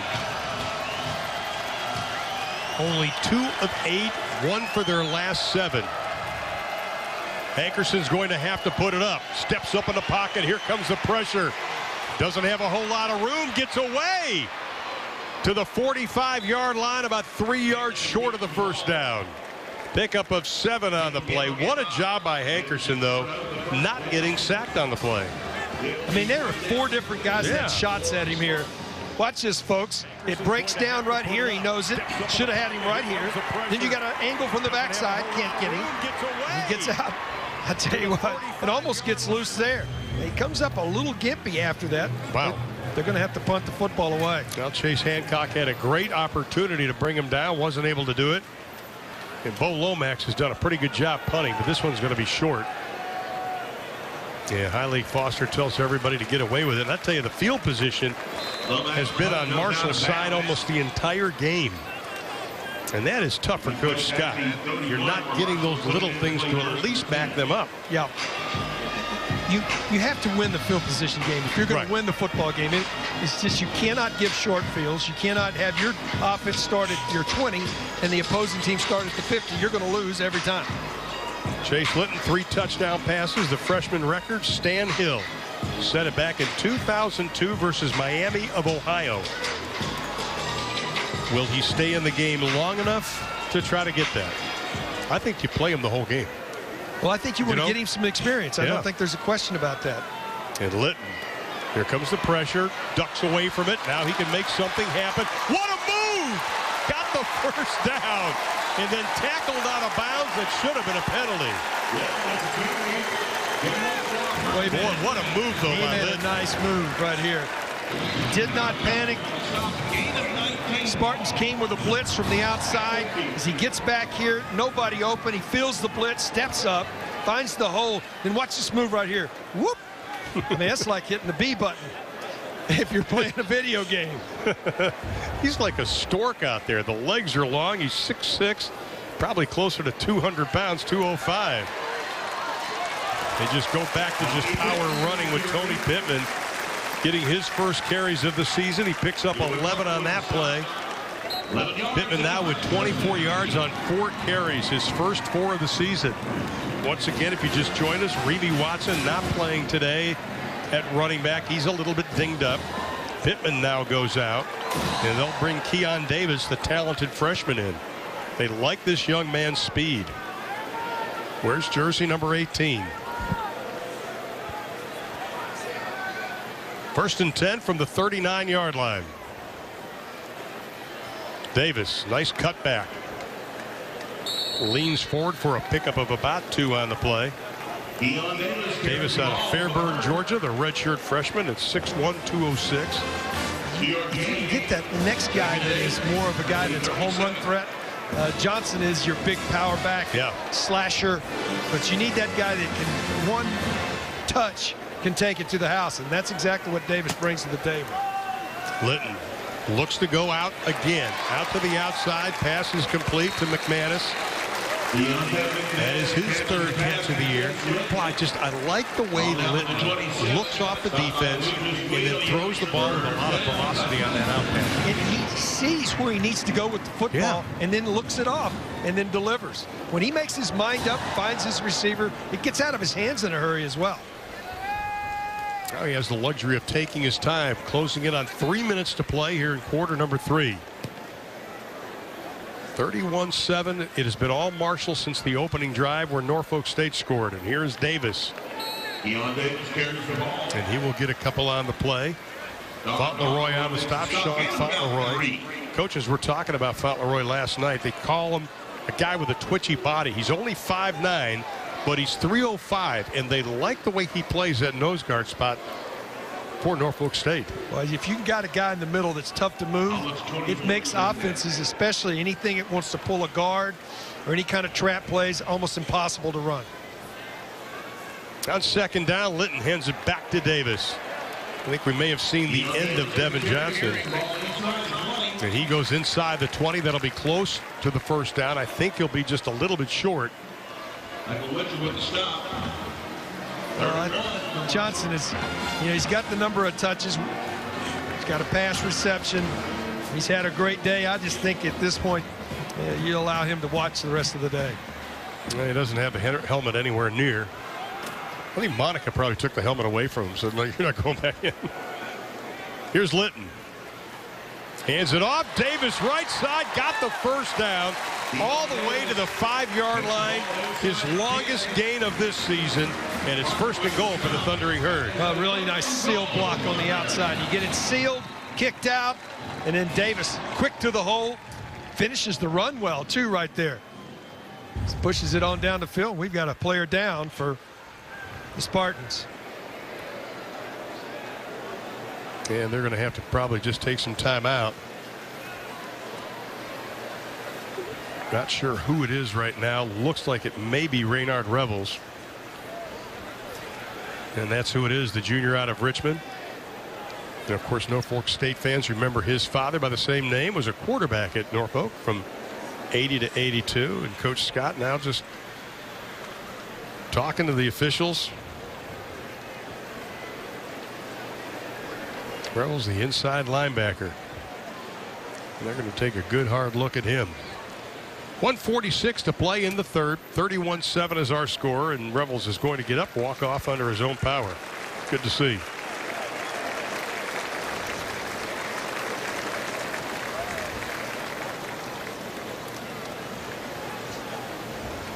There's nothing fancy here in the second half we've seen from Marshall. They stayed very, very basic. That's what you want to try to do too. Is you get some, confidence. As an offensive line needs confidence too, and everybody think, well, why would they need confidence? As a group, you need to have that push and have those guys high-fiving each other. The running backs getting into the end zone, and I think they're getting some continuity now. I think they're finally getting some continuity. And you go back to last week's game, 26 mental errors in 63 plays. In 6 of the 7 first-half possessions, they were behind the stakes. Not today. Davis stays on his feet, gets down to about the 2-yard line, maybe the 1-yard line. But the way it started out, obviously Norfolk State taking the opening kick, going 75 yards, getting the touchdown. But then a couple of penalties, and you and I were going, oh my goodness, not again. Yeah, they've righted the ship, no question. And it started up front. This offensive line righted the ship. The defensive front has done an outstanding job since that first drive as well. And now Davis will line up with Litton in the backfield. Second down and goal from the 1. Litton looks, tucks it, stops, puts his head down, and he is going to be about a foot short. Don't ever want to take that courage out of your quarterback. Yeah, but son, throw that ball out of the back of the end zone and let's live to play another down. Exactly. And it'll be third down and goal. 197 yards rushing today for Marshall. 431 total yards. Davis, touchdown, his first of his career.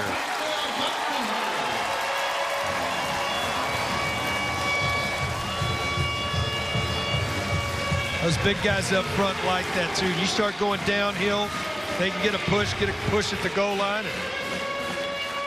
You can see this push. Look at this push back. They just get everybody pushed back across that line and Davis into the end zone. Davis with the touchdown. You talked about the push.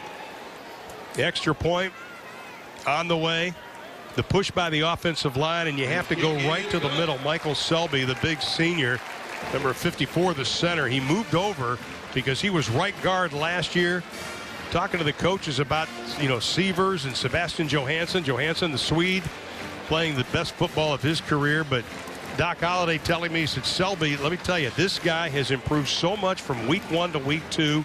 He says, you think it's easy snapping a ball, having to look around and point to people and move guys around? But he did, and that allowed Davis to score. Absolutely. He's moving around a 305-pound defensive tackle or nose guard we were talking about right over the top of you. He's done an outstanding job, but that's the difference here. After that first possession, this offensive line took control of the game. Here's a good look at Michael Selby, the junior from Sandersville, Georgia, Washington County High School. He's on the Remington watch list, and for good reason. Cody Collins, the backup center, also talking to him. But you look at that line with Sebastian Johansson from Karlstad Sviten, and we would say in Sweden the job he has done today, väldigt bra, which means very good. What do you think? Thulin was like, what, Italian or something? Yeah, you like that? I like that. Now, dude, this is play-by-play in Swedish. We'll stop there. And again, Norfolk State, not good field position. They'll begin at the 10-yard line. And that's been a major part of this game, too. After that first half of the first quarter, is field position has been really difficult. Kicking game, kicking teams, those are the kind of things you can see a coach right there talking about. We've got to improve in that department. Exactly. As we mentioned earlier in this half, this Norfolk State team has not scored a point in the second half in the 2 previous games. They were close at Old Dominion, but they fumbled late in the game, right near the goal line. Now they only have 17 seconds left here in quarter number 3. Hankerson will stay at work at the quarterback spot. Gets it off to Chung. Or check that. It's going to be Shaquem Copeland, number 23. He's getting a little playing time. Picked up 2 on the play, and that'll be the last play of quarter number 3. So Marshall scored 14 in the second, 14 in the third. As we head to the final stanza, they lead Norfolk State 38-7.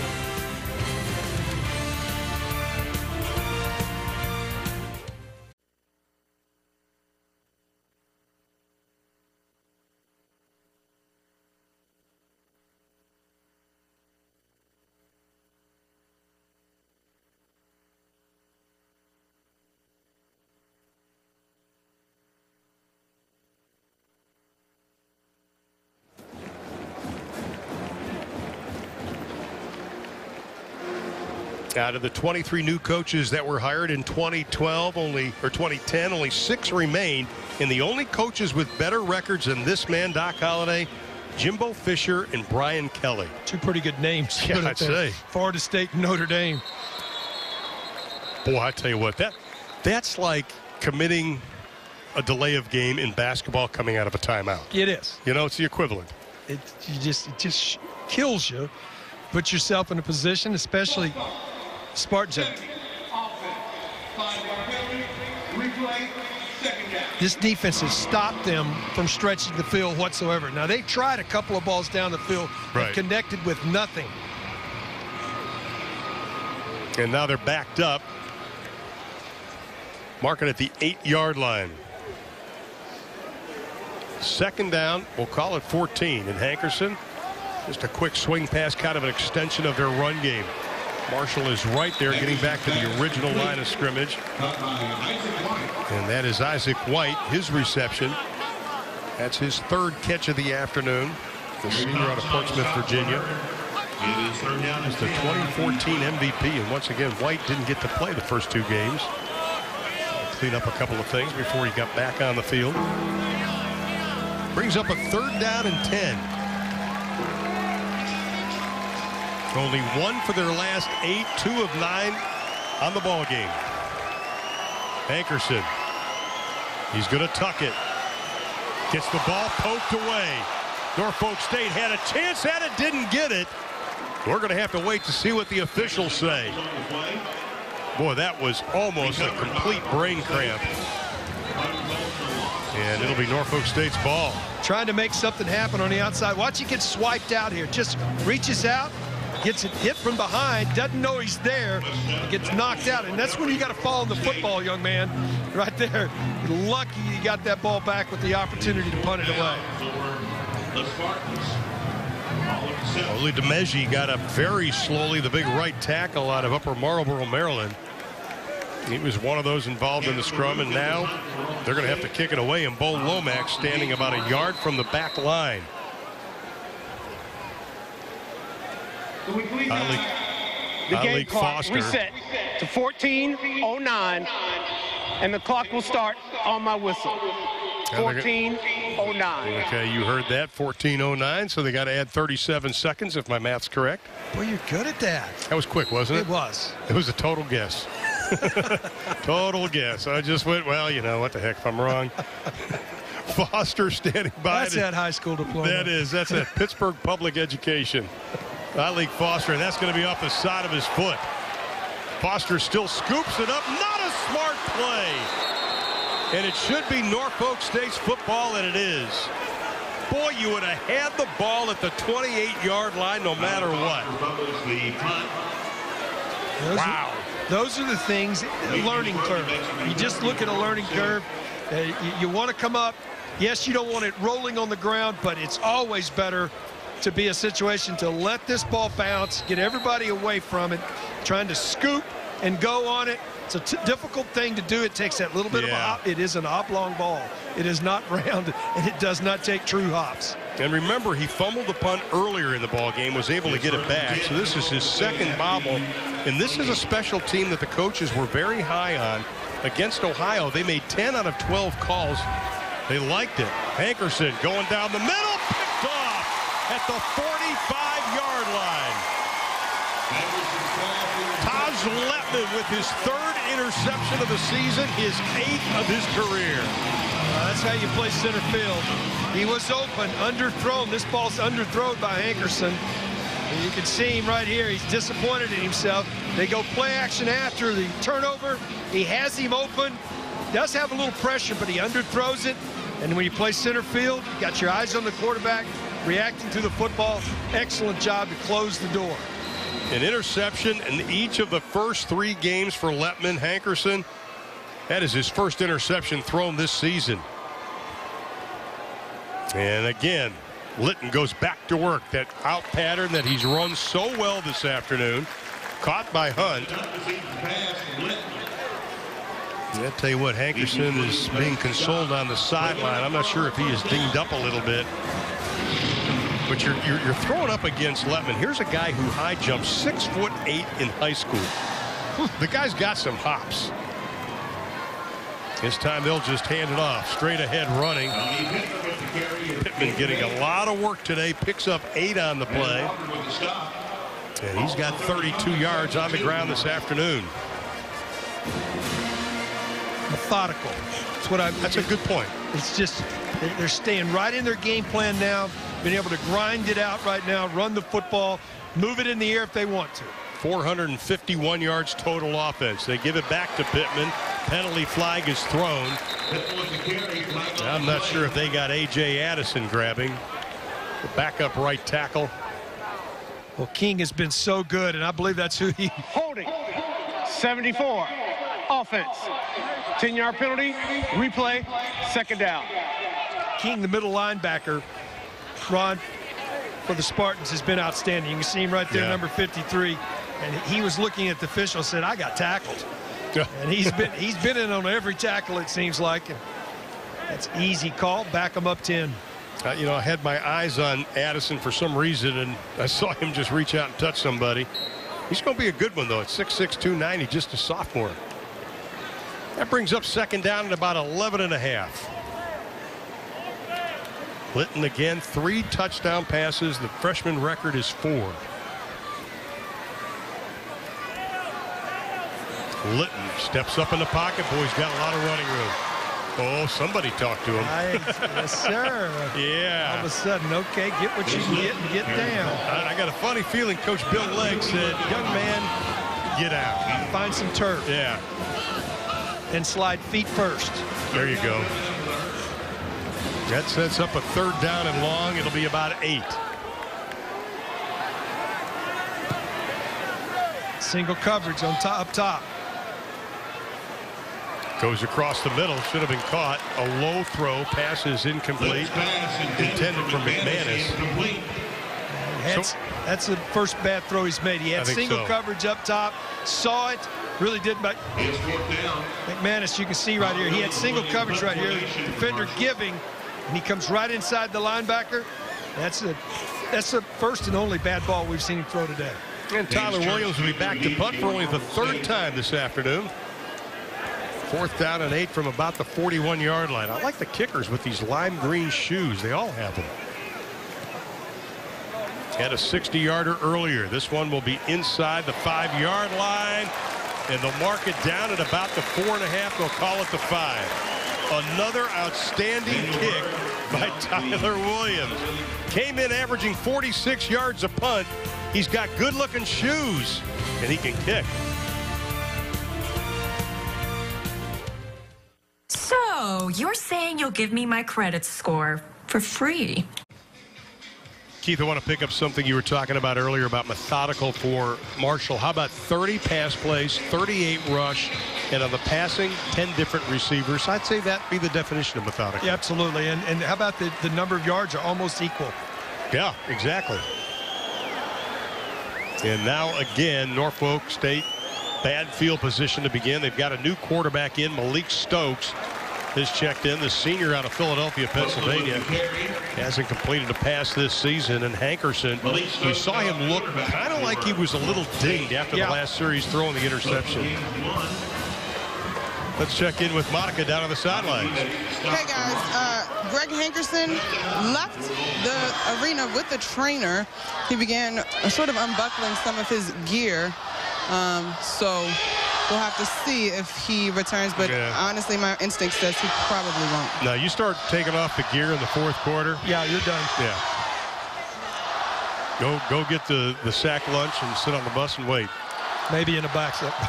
Maybe in an ice bucket. Yeah, exactly. He's going to be in the tub club for a while, I think. Did a good job, though. You got to give credit to Hankerson. Well, he's an exciting player. Yeah. There's no question about that. No gain on the play. 3rd down and 9. Clock running inside of 10:45 to play. Marshall trying to go to 2-1 on the season. Beat Purdue in the opener. First win over a Big Ten team. Had a tough loss to Ohio last week, 21-10. Of course, coming off a season, they went 13-1. The only loss was to Western Kentucky in overtime, 67-66. On 3rd down, whistle penalty. I think it's going to be too much time.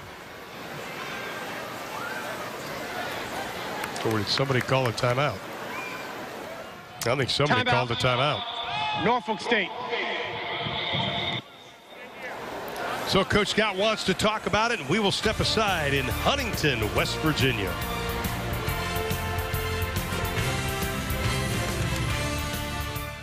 So you're into fantasy football, then you got to check out these new 38-7 is our score with 10:18 left to play in the ball game. Today's Fahey Exteriors Defensive Player of the Game is Deion King. Well, he has been outstanding. He had 12 tackles in the first half. He's been in 4 or 5 more here in the second half. 21 tackles last week, all over the field. You know, most of the time you don't give an award to a guy on the losing end of it, but he has just been outstanding. Remember, Fahey Exteriors is your roofing, insulation, and siding specialist for your home's defense against the elements. So it sets up a 3rd down and 9. Ball at about the 6-yard line. Again, Malik Stokes, the quarterback. Press coverage, top of your screen. They rush 5. Stokes is going down. He's going to lose a couple on the play. Keller with a nice tackle right there, coming off the corner. We talked about him earlier in the game, but boy, he does come off the corner quickly. Watch it come to your screen right here. Just no chance to get a block on him. They were trying to pull, trap him to the outside with the quarterback draw. No part of that as Keller just blew through that and made the play. Well, Rowe came off the field gingerly, got up slowly for Marshall, but he was able to jog off the field. Tyleek Foster now standing at the 35-yard line. They'll give him another chance. This time he won't go anywhere near it. Bobbled the last one, but again, great field position by Marshall with 9:27 left to play in the ballgame. Hasn't been able to get a good punt off in his last 3 or 4 punts. Yeah. In the first half, he did well. Here in the second half, punting average is down to about 15, 20 yards. You don't get many opportunities where you take over at your opponent 25-yard line without a turnover. Well, he had one of my favorite punts, though, the one that looked like a pass. It still was the best of the day. It was. Chase Litton been kind of quiet in the second half, but he hasn't done anything badly, which your first game as a freshman, you're probably saying that's pretty good. He's 23 of 30, 245, 3 touchdown passes, trying to make it 4. Goes down the middle, and he's got it. He has tied Stan Hill with 4 touchdown passes in a game for a freshman going back to November of 2002. Well, that was on a rope. It sure was. He stepped into this. This is a post. Just a perfect pattern on the post. Wait for it to break open. Gets a good snap. Looks that direction the entire time. Waits for the pattern to break. And then just throws a bullet right in there for the touchdown. His 4th of the day. I'll tell you, Justin Hunt was a backup and special teams player last year. He has stepped up big time today. 5 receptions for Hunt in the ball game. And that man can smile. He deserves to smile. One more look at it, Keith. Well, just a nice job right here, allowing the pattern to break up. Take the inside guy out, the outside guy in.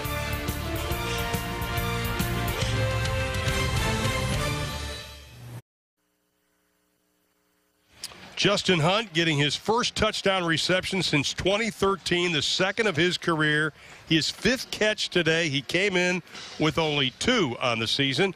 But Litton's 4th touchdown pass. Coach Scott has run into a very hot freshman, and it's that guy right there. Oh, he's done an outstanding job. Look at those numbers right there. Only missed 7 times on the day, 270 yards. Really has only made 1 bad pass on the day. Now, he's had a couple that should have been caught. Yeah. So, you know, you look at that, that very easily could have been 25, 28 out of 31. They've done a nice job at the kickoff team, too. Kudos again to Amaretta Curry. He's the kickoff specialist, but that young man, the freshman out of Tampa, Florida, enrolled in the spring of this season. So he got a little bit of heads up, was in good competition with Birdsong in the spring.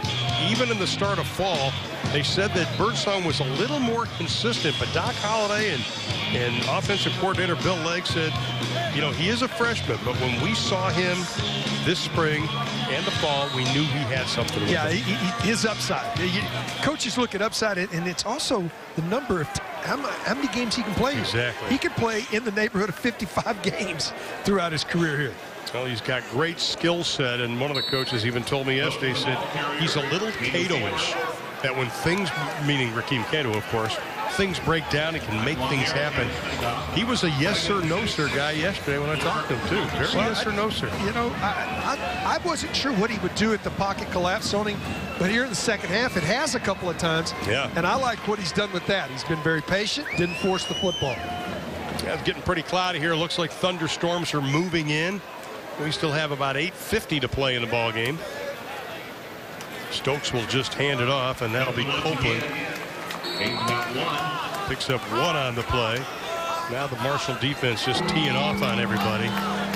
This will be another 3rd down opportunity for Norfolk State. And we've mentioned it a couple of times. They were at their first 3rd down conversion, and they've only gotten 1 in the last 10 since.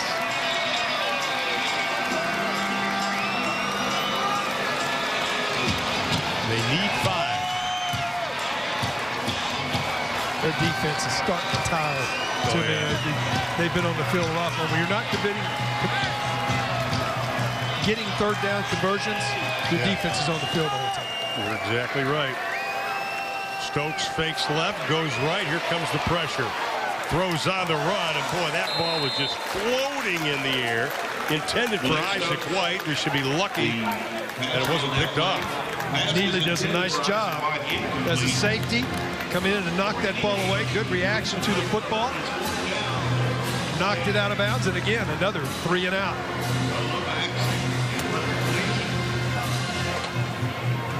And again, Lomax will have to kick it away, and his last couple of punts have not been good. So 10 on the line of scrimmage now for Marshall. And they bring a bunch. Boy, they could have blocked that. Fair catch is called for. Leak was hit by his own man. A little bit of confusion right there. Yeah. Fortunate you got away with it right there. You know, coaches love a win. That's the first thing.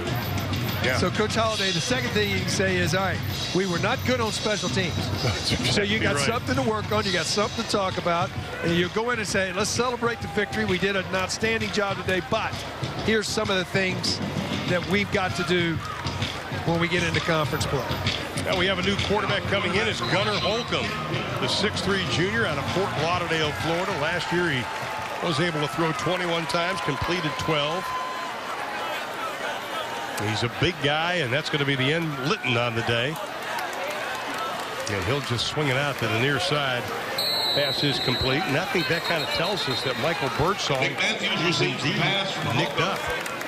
You're right. Nick Matthews with the reception right there did a nice job understanding stay in bounds, keep the clock running. He could have probably made some more yards and got out of bounds, but he cut it back to the inside to keep the clock moving. Yeah, I like what they're doing. They're putting a couple of guys that don't usually play in with guys that do play, so giving Gunnar a little chance. What a fake. Keeps the ball out to the outside, takes a hit, spins, but he does get the first down to about the 41-yard line. Closing in on 7 to play. He picked up 6 on the run. Well, that was a great play fake. Yeah. The entire defense was running with the tailback. Well, he's a good runner, Holcomb. He ran for 66 yards last season, including a long of 41, so he can scamper. And now Marshall's just going to take their time.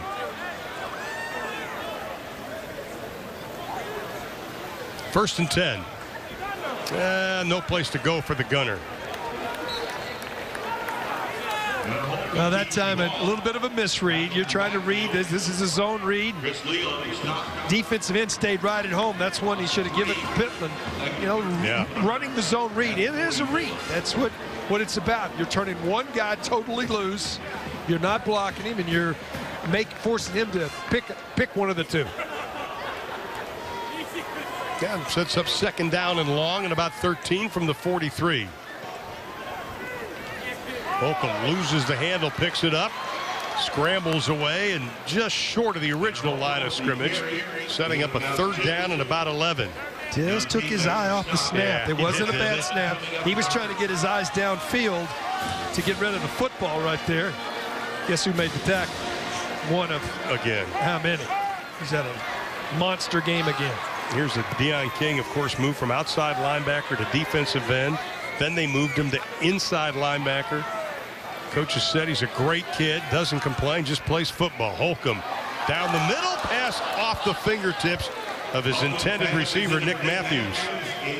Man was there, pass wasn't. Well, it was open again. That deep seam has been open most of the day where they split the safeties.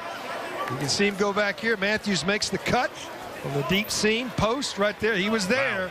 Ball was just a little bit overthrown. Gunner's probably going, I want that one back. Yeah.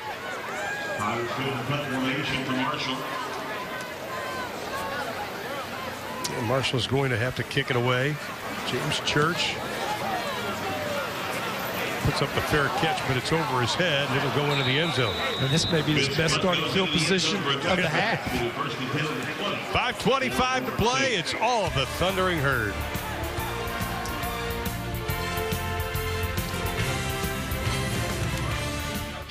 CBS Player of the Week. The nominations were Brandon Dowdy, Philip Ely, April Goss, and Matt Johnson from Bowling Green. The winner is April Goss.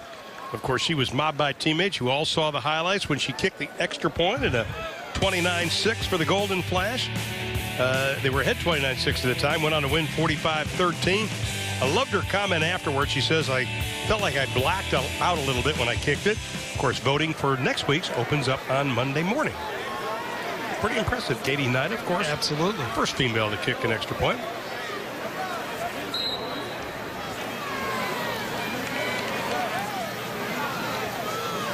And now Norfolk State will go to work, 1st and 10.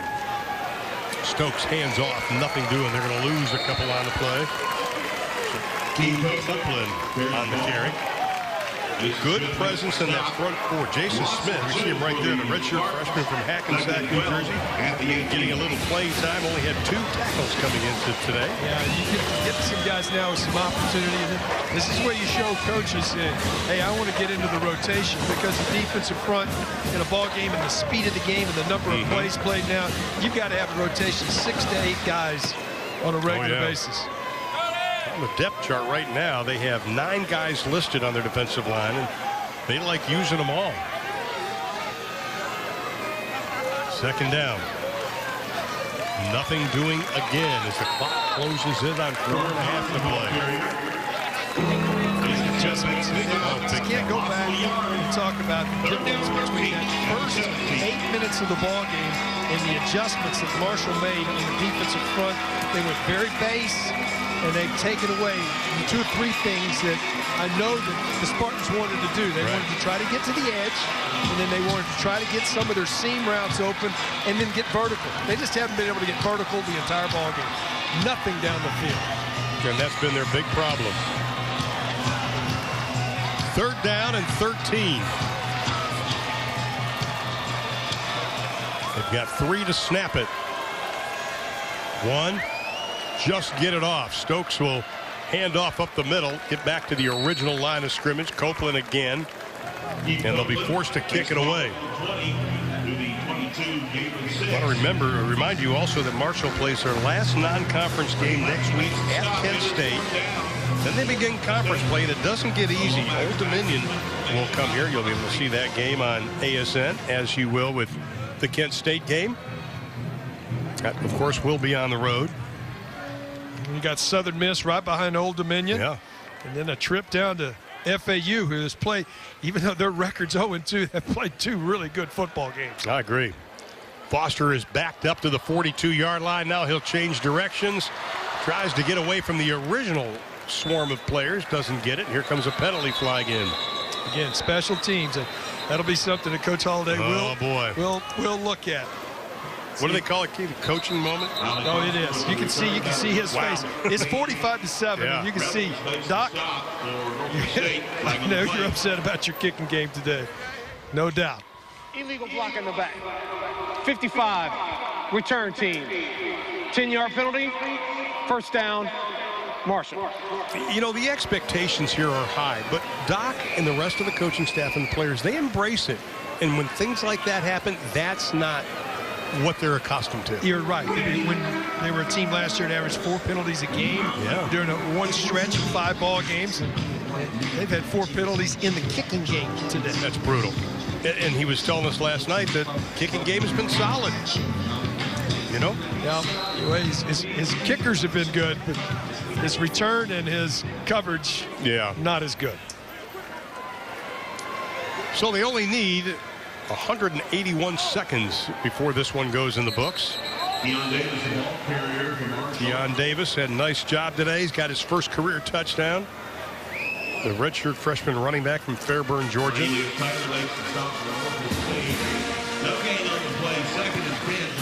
mean, you think about the offense the last few years. Top 15 nationally the last 3 years for Marshall. Each of the last 3, they've averaged 500 plus a game. They want to continue that streak. Davis, boy, he is collared after a pickup of about 1. Talked about the schedule a moment ago. Kent State on the road. You'll be able to see those 2 games, Kent State and Old Dominion, on American Sports Network. I tell you, watch out for Southern Miss. I was down there last week. I really like the job that Todd Monken has done. Nick Mullins, a much more confident quarterback. They're going to be a tough team this year. I think that I agree. And that game they do get here at home. After travel again, that trip to Florida is always dangerous. Because of the humidity there. Gunnar Holcomb will put it up, throw it into double coverage, and that's going to be picked off. Sandy Chapman with his first interception of the year. He's got some running room. Look out. Holcomb tackles him finally at the 35-yard line. The pass from Gunnar Holcomb. Boy, that was not a good throw. It sailed a little bit on him, no question about that, but this is a nice catch. I mean, you watch the defender go back and catch this football right here. This is when you look at it and you go, wow, that's just a nice catch. There's no question about it by Chapman. And pretty good return after he gets the football. That's the best offensive play of the second half for the Spartans. Well, Chapman did make the nice catch, but what do they say? That cornerbacks are just wide receivers that can't catch? Well, he showed good hands right there. Yeah, he did. Now you have to put your defense back out on the field for Malik Stokes to go against. And they're just going to try to run this ball. I think they probably may have 1 or 2 plays left in them, and that's going to be it. Copeland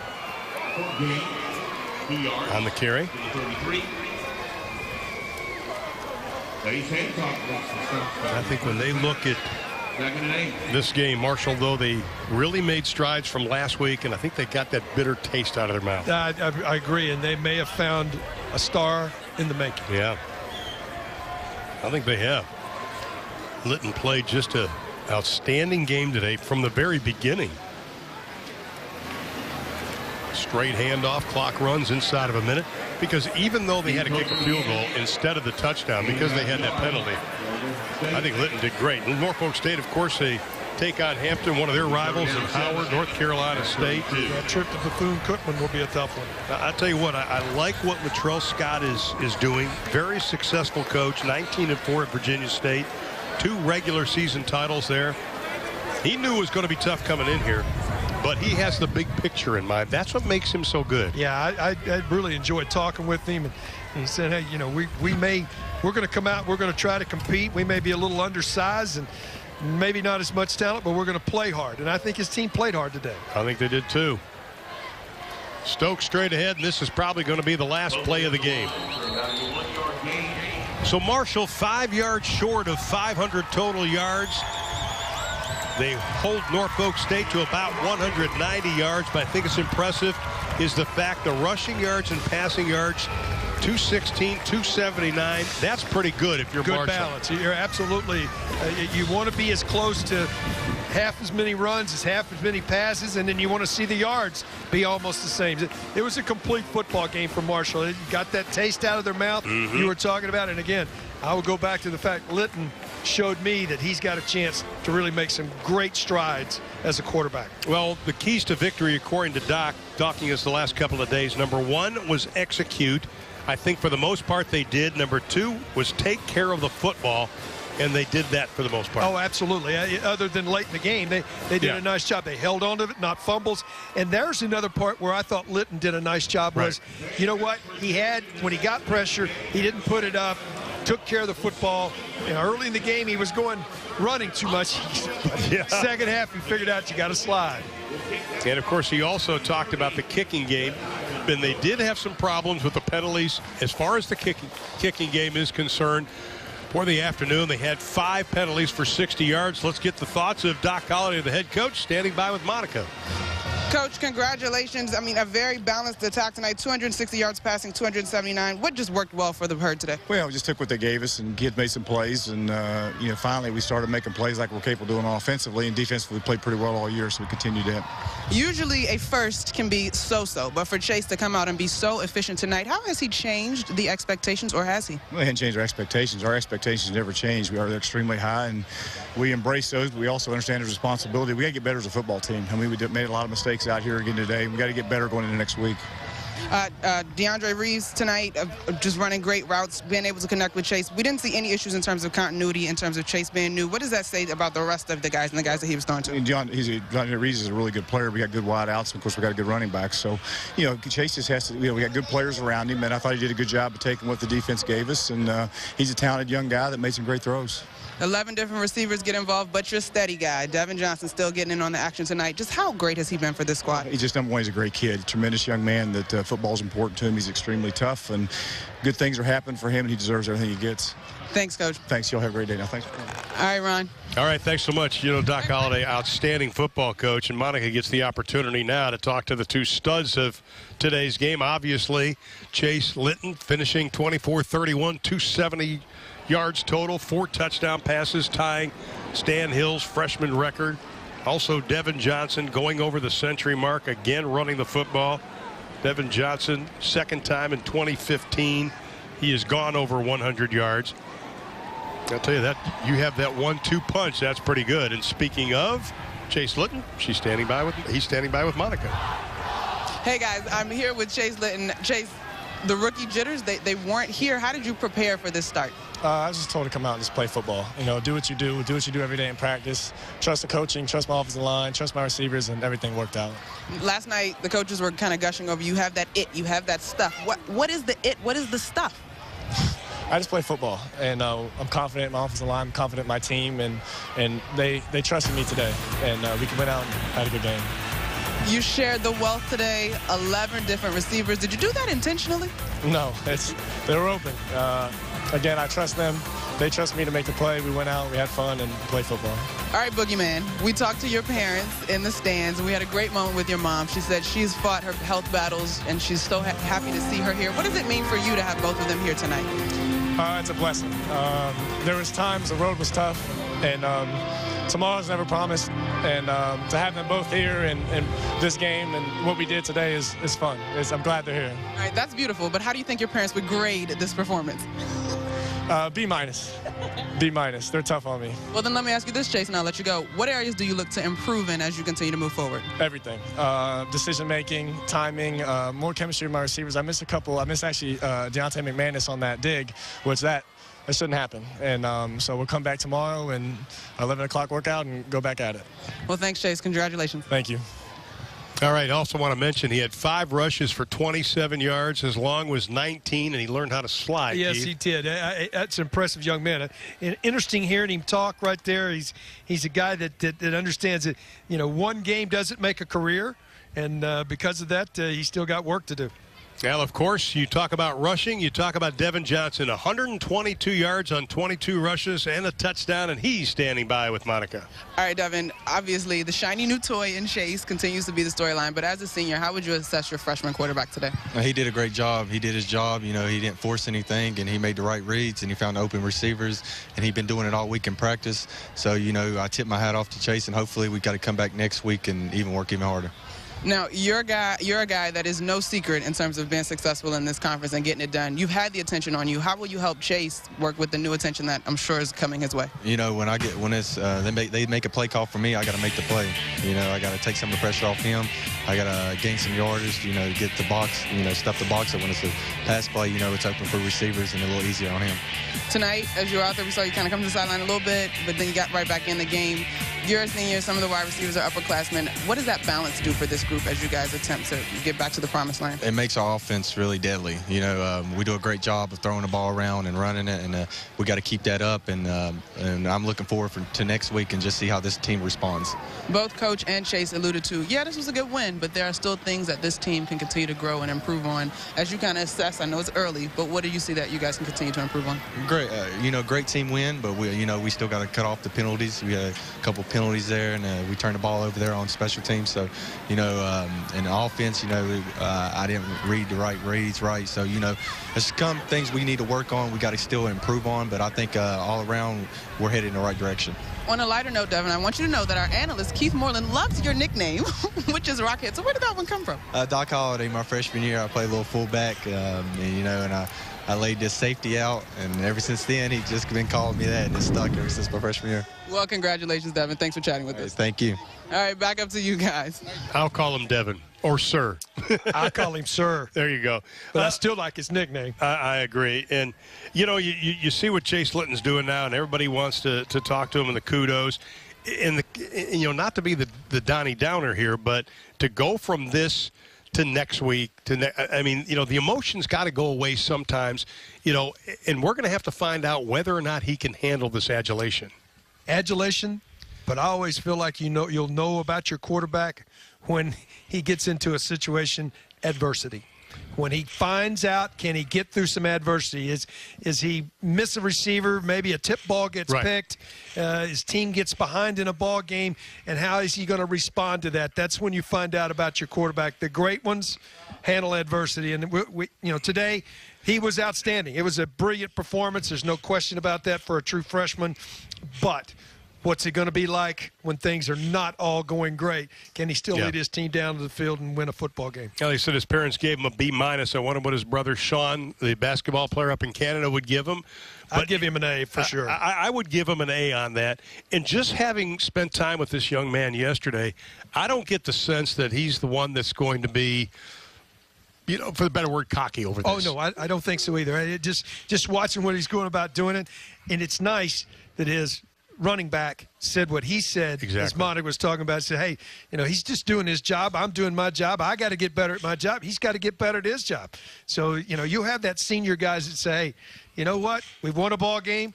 We had that bad taste in our mouth. It's gone now. Now, Conference USA's coming, and there are some good football teams in this conference. One game does not make a season, but it was a good win for Marshall. They win at 45-7. It's getting windy here. It is getting dark here. But when we come back, we will have a lot more from the Joan in Huntington, West Virginia.